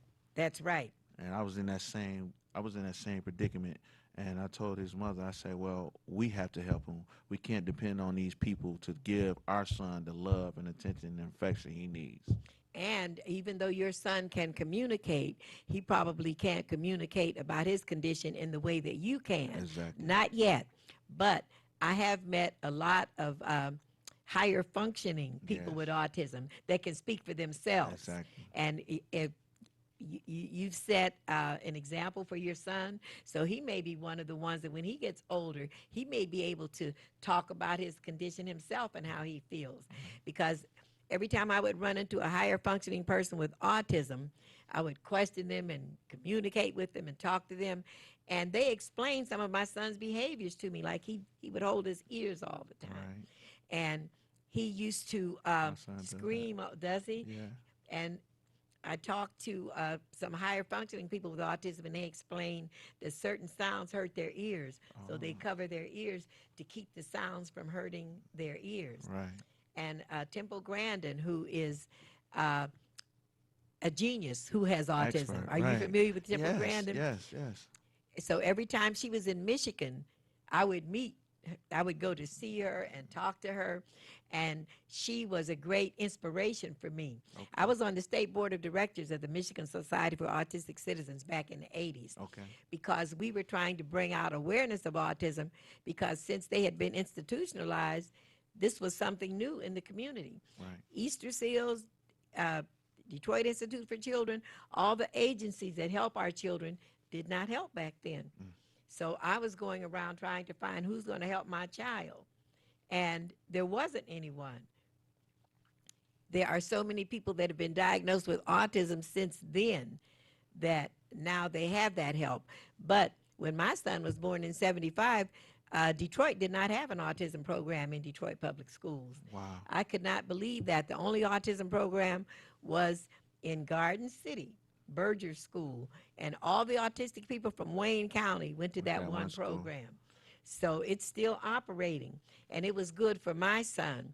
But who would have thought that autism would expand so much, that the diagnosis would increase so much? Because my son was born in 75, I said that by the year 2000, autism would be cured, or we'd know. Right. But there's still no cure for it. And, you know, it's a very touching subject for me because I deal with it on a personal level. And then after seeing him today, with this conviction on me and they holding me back from doing what I need to do for my son, it puts me in a very, I want to say, desperate state of mind to do what it takes to and get that's him that's a great injustice. I used to say that when you have a child with autism, isn't that enough of a trial, right, of a challenge, of something that you have to overcome? And look at what you've had to overcome. Right. Is there anything you would like to say to the criminal justice system?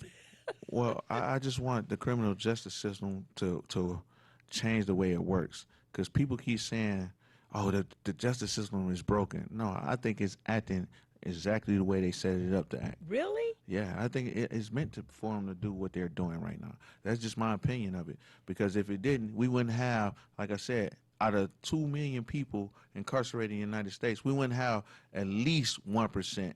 That's 20,000 people locked up for something they didn't do.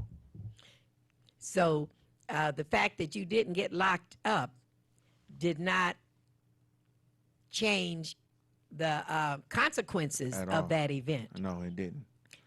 They still make money off of it. So it's time for us to go. It's Christmas season. I hope you all have a happy holiday.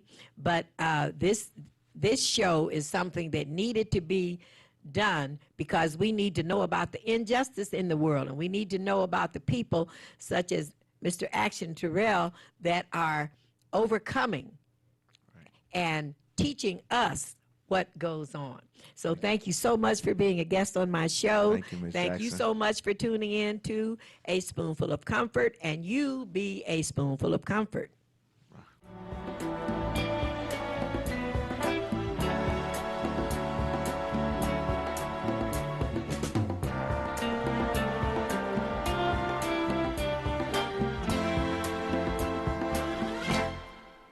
When I was 17, I ran away from home and from everything I had ever known. I was sick and tired, living in a town filled with narrow minds and hate.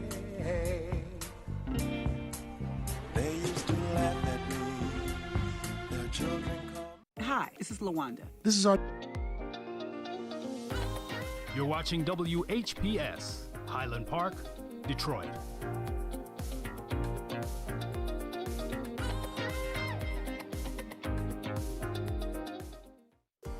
The views and opinions expressed on the following show are not necessarily the views and opinions of WHPS, its affiliates, management, or sponsors.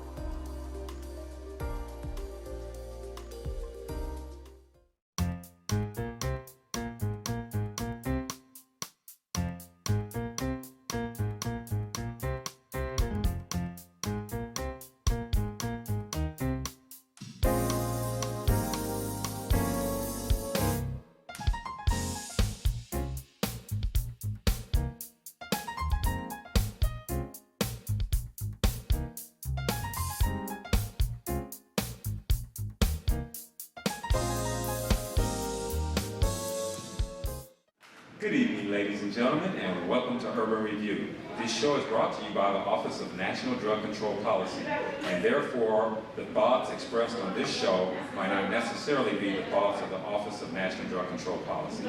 Welcome, and I have something very special for you tonight. We're going to be filming live at the Drug-Free Holiday Youth Jam, sponsored by the Coalition for Urban Youth and Family Development. This is a wonderful event where our young people are going to pledge to have a drug-free and substance abuse-free holiday season. So stay tuned and watch. We're going to have lots of fun. Good evening, everybody. My name is Marcel Arbuckle, and I'm the Executive Director of the Center for Urban Youth and Family Development and the Program Director for the Coalition of Urban Youth and Family Development. And I'd like to welcome you, first of all, to the Hartford Memorial Baptist Church, and then secondly, to our Coalition Drug-Free Holiday Youth Jam. And I know that that's a kind of a corny name, and I will take full responsibility for that because I am the one who came up with that corny name. So, but at any rate, as is tradition in the church, we're going to open up with a word of prayer. Father God, we want to thank you this evening for allowing us to come together for fun and for fellowship and to express the thoughts that we want to have a drug-free and a substance abuse-free 2019 and 2020 holiday season. Bless everyone that came, bless those that prepared the food, bless those that are going to consume the food. May it nourish our bodies as your word edifies our soul. In the name of thy Son, Jesus Christ, we pray. Amen. Hello, everyone. My name is Belinda Sykes, and I am the Youth Coordinator for the Urban Urban Youth Family and Development. Sorry. Right now, I see that you all have your pledge cards. Did anyone, yep. Has everyone got a pledge card? So take out your pledge cards right now. On your pledge cards, our card pledges to keep, we want to keep it real. So R stands for refuse to use drugs or abuse any substance. Everybody say refuse. Refuse. E stands for explain that you respect your body and mind and love yourself too much to be a substance abuser or drug user. Everybody say explain. Explain. A stands for avoid being around substance abuse or drug users. Everyone say avoid. Avoid. And L stands for leave any place where substances are being abused or drugs are being used. Everybody leave. Leave. Together those words, keep it real. These are the words and the pledge that we will use in order for us to treat ourselves with dignity and respect and not to utilize or abuse drugs or any kind of substance. Right now, we're going to turn over to our guest speaker. Our guest speaker is Darren Williams. He is a Detroit native, entrepreneur, professional basketball player, and a published author of this book, Basketball Secrets. Please welcome Darren Williams.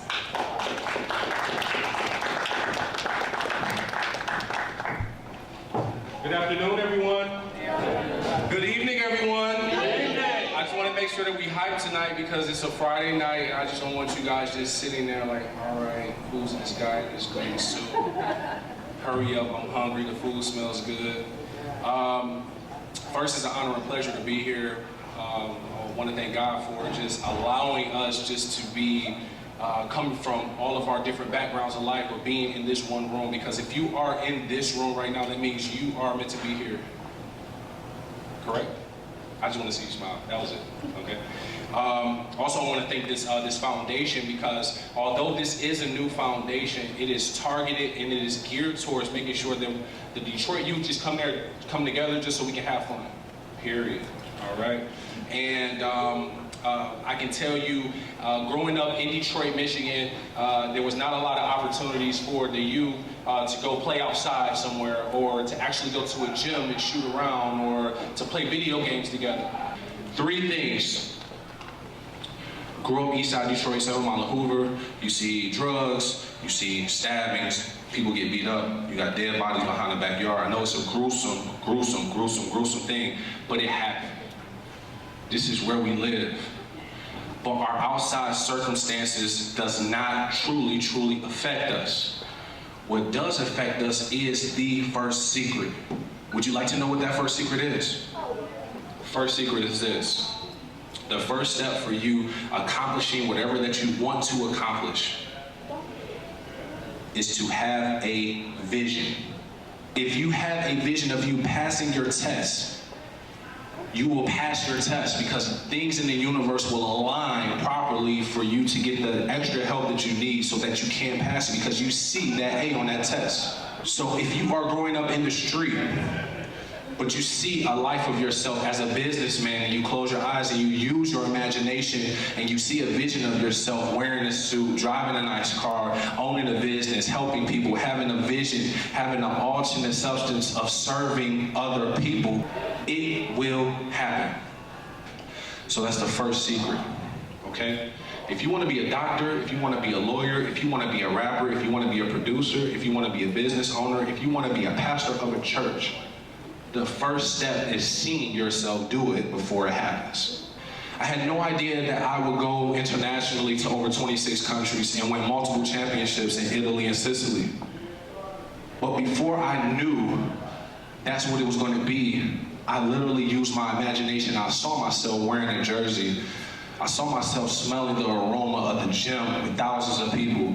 I saw myself in my mind holding up a championship trophy. But nothing happens when you just visualize. The second secret that you must do is to create a plan. Does anybody know what a blueprint is? You visualize yourself being a record producer, you visualize yourself being in the studio, you visualize yourself working with the artist, you visualize yourself creating.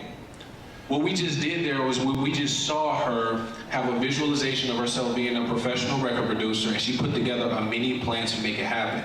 Do you know that if she follows those steps of those plans, that it will happen for her to be a record producer? The very third thing that you need to let go and let God.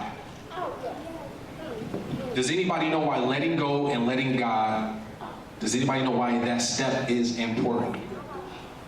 There are things that happen that are out of your control. You visualize, you see yourself doing it, you already created a plan, you already know what happens if you drop your phone or if you destroy your computer. It's going to be backed up on Google Drive. But you're going to let go and let God so that he can take care of the rest of the things that you have no control over. Tu sei il campione. Huh? What's that? Tu sei il campione. Does anybody know what that means? It is Italian, and it means that you are the champion. How do you spell champ? C-H. Let's take it one letter at a time. What's the first letter in champ? C. C, consistency.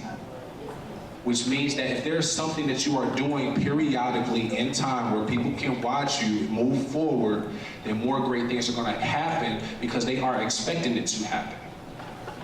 So we got C. What is the second letter? H. H. Does anybody guess what the H means? Hard work. For you to accomplish your dream, your immediate dream, whether it's to become a psychologist, whether to become a doctor, whether to become a record producer, whether to become a musician, an artist on an international level, is going to take hard work. I am going to sell 1,000 of those books. How am I going to do that? I'm going to be consistent with my promotion, and I'm going to continue to speak to the youth, but more importantly, I'm going to work hard to make sure that the people who get that book become more successful than what they were before they had it. That is hard work. We got the C, we got the H. What is the third letter in champ? A. A. Can anybody guess what the A means? We got consistency, we got hard work, we got A. Attitude. Brooklyn, you have a lot of attitude. But it's good attitude. You know why? Because it is positive attitude, not just any attitude. You need positive attitude. In this world, we see both things that are negative and both things that are positive. But what attracts us to the things and the circumstances that we experience is which side do you choose to acknowledge. So, if you acknowledge only negativity, if that's the only thing that you see, guess what's gonna happen? That's all you're going to experience. But if you see everything positive, no matter what happens that may be bad that you see is bad, if you can see the good in it, guess what you will attract? We got the C, we got the H, we got the A. What is the fourth letter?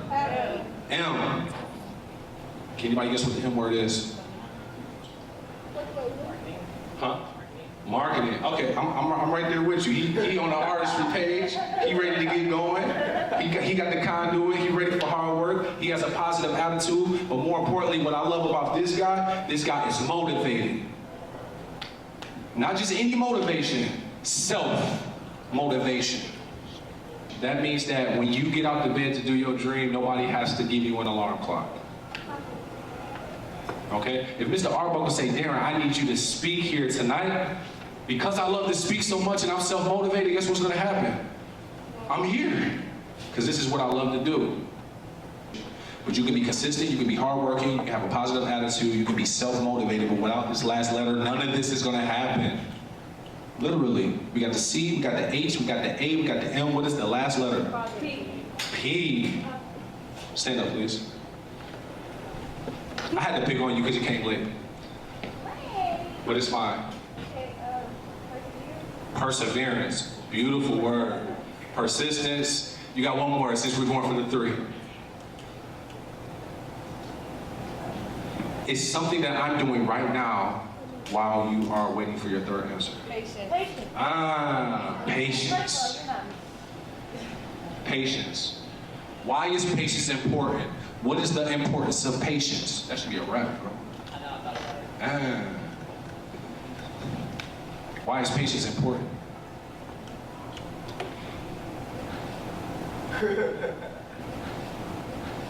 Patience is important because things take time. Facts. Correct? I'm gonna pick up my man because I love his suit. This man would not be where he is today without having patience. He knew he had to take a test that he had to pay for. He knew he had to ace that test. And he knew that he had to know the information so that when he speaks to a customer, he can provide a great service so that they can benefit greater than where they were before they met him. But before he got to that point, he had to be patient with his process. So if you are truly going to be an artist, if you're truly going to be a music producer, if you're truly going to be a psychologist, because we all know psychologists go to school for like 8 years, correct? In college, this is right after high school, you got another 8 years. But isn't 8 years to get through that, doesn't it take patience? Because great things take time. It took patience to win championships. It took patience. It took my entire life to build this book right here. This book is called Basketball Secrets, the 10 Secrets to Becoming a Professional Basketball Player. I wrote it. And the reason why I say it took patience is literally took my entire basketball career, starting from elementary school to middle school to high school to pro-am to college to playing 10 years internationally, whether training with the NBA or playing basketball overseas. For all of the people that's interested in basketball, please raise your hand. I say best. Beautiful. Well, guess what? You're going to get this first book. Matter of fact, I'm going to give everybody here a book for free. Okay? I want you guys to read it. If you want to read it, if you have an interest in it, okay? So that you can see what it takes when you visualize for yourself, when you create a plan for yourself, when you let go and you let God. But tu sei o campeone, you are the champion. because you are consistent, because you are hardworking, because you have a positive attitude, because you are self-motivated, but most importantly, the P stands for what? Patience. Because you are patient. The information that you have received here is something that only 0.1% of the world has. 0.1% of the world actually put this into action every day. They already see what they're going to become. They already know what they're going to do. They already put a plan behind it. They already move into action and allow God to do his thing, because we can't do anything without God. But at the same token, because we have already seen ourselves doing it, we got to put the groundwork in. We got to put that work in. We got to be consistent. We got to be hardworking. We got to have a positive attitude every day, no matter what happens. We have to be self-motivated, because if I want to run my business, I'm going to get out the bed and get to it. But if I know I want to be a millionaire, if I want to be a billionaire, if I want to own an international company, none of that is going to happen tomorrow. It's going to happen in a few years.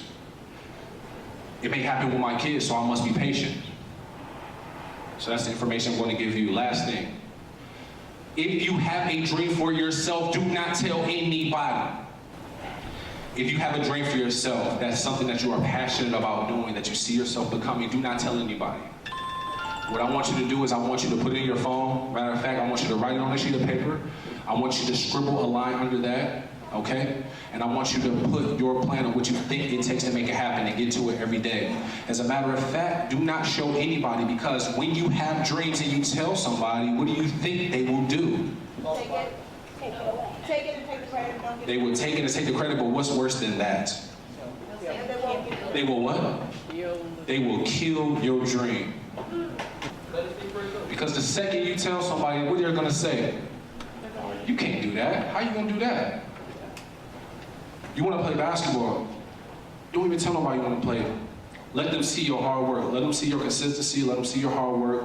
Let them see you having a positive attitude about it. When you break a finger, when you twist an ankle, when you get injured, you're still back on top of it, because you are self-motivated. But you know if you're gonna play professional basketball, it takes years, correct? But you are patient, and you will accomplish it. Does that sound fair? Tu sei il campione. Tu sei il campione. I'm the champ. Stand up, stand up, stand up, stand up, stand up. Stand up, stand up, stand up. Stand up, stand up, stand up, stand up. Stand up, stand up, stand up. I am powerful. I am patient. I am hardworking. I have a positive attitude. I am self-motivated. But more importantly, I'm patient. I am patient. I will become what I see. And I will do everything I want. And I will not let anybody stop me.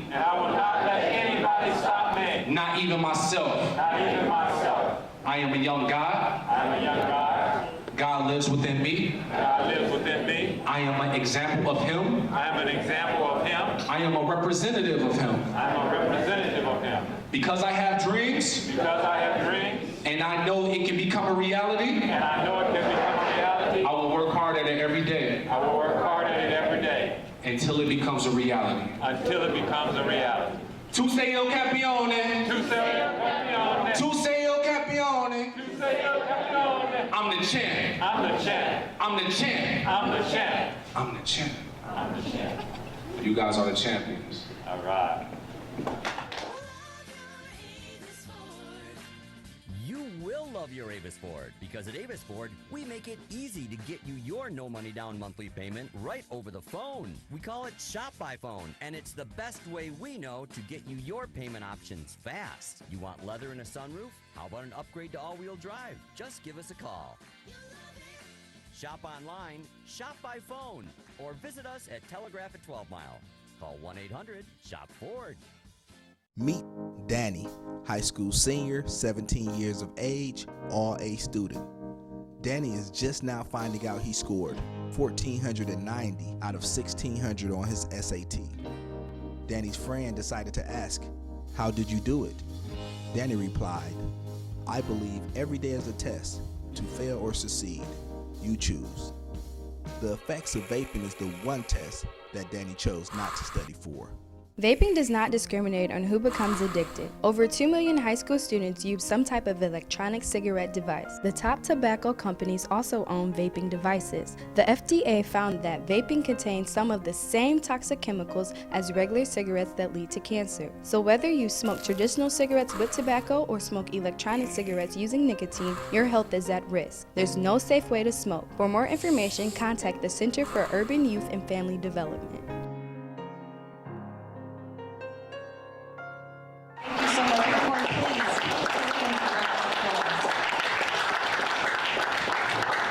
So right now we're going to have some entertainment, and I would like to introduce to you C Note.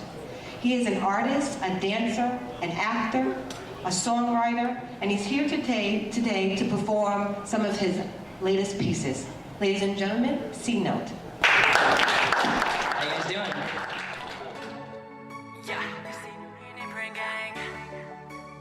I'm next up. Yeah, yeah.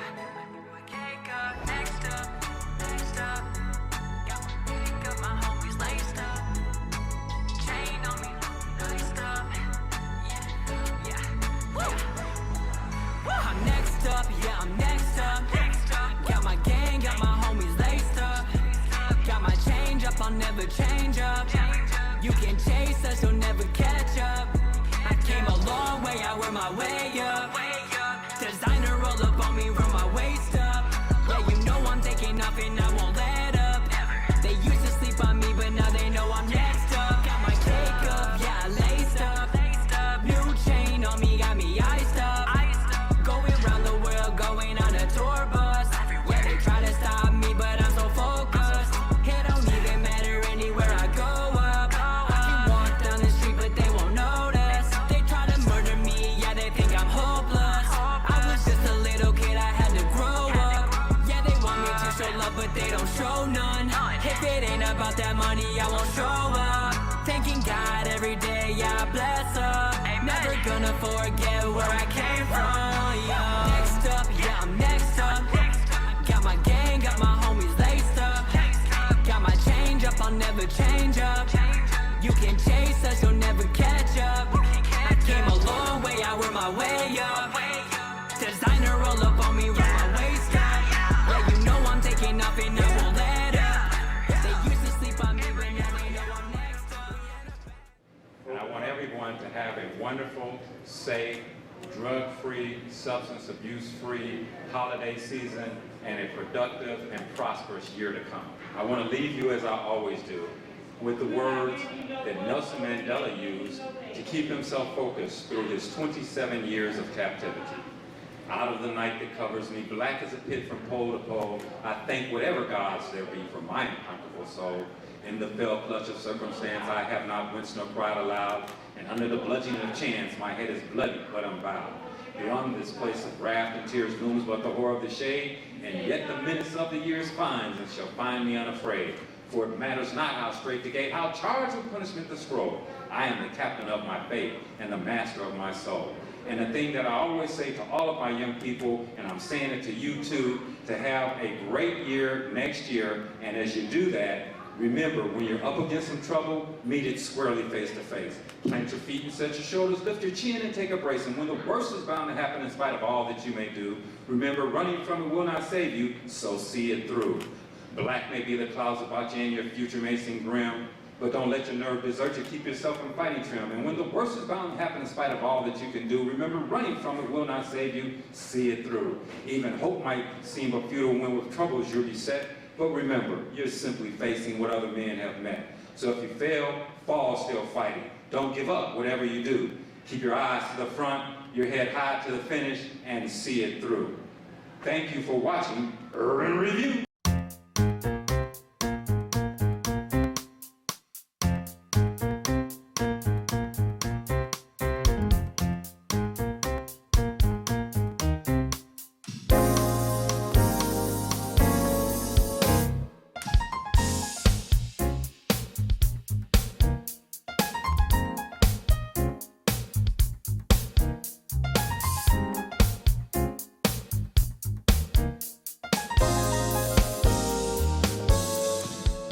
Have you been in an accident? Have you been injured? auto, motorcycle, bicycle, pedestrian, truck, bus accident, slip and fall, dog bite,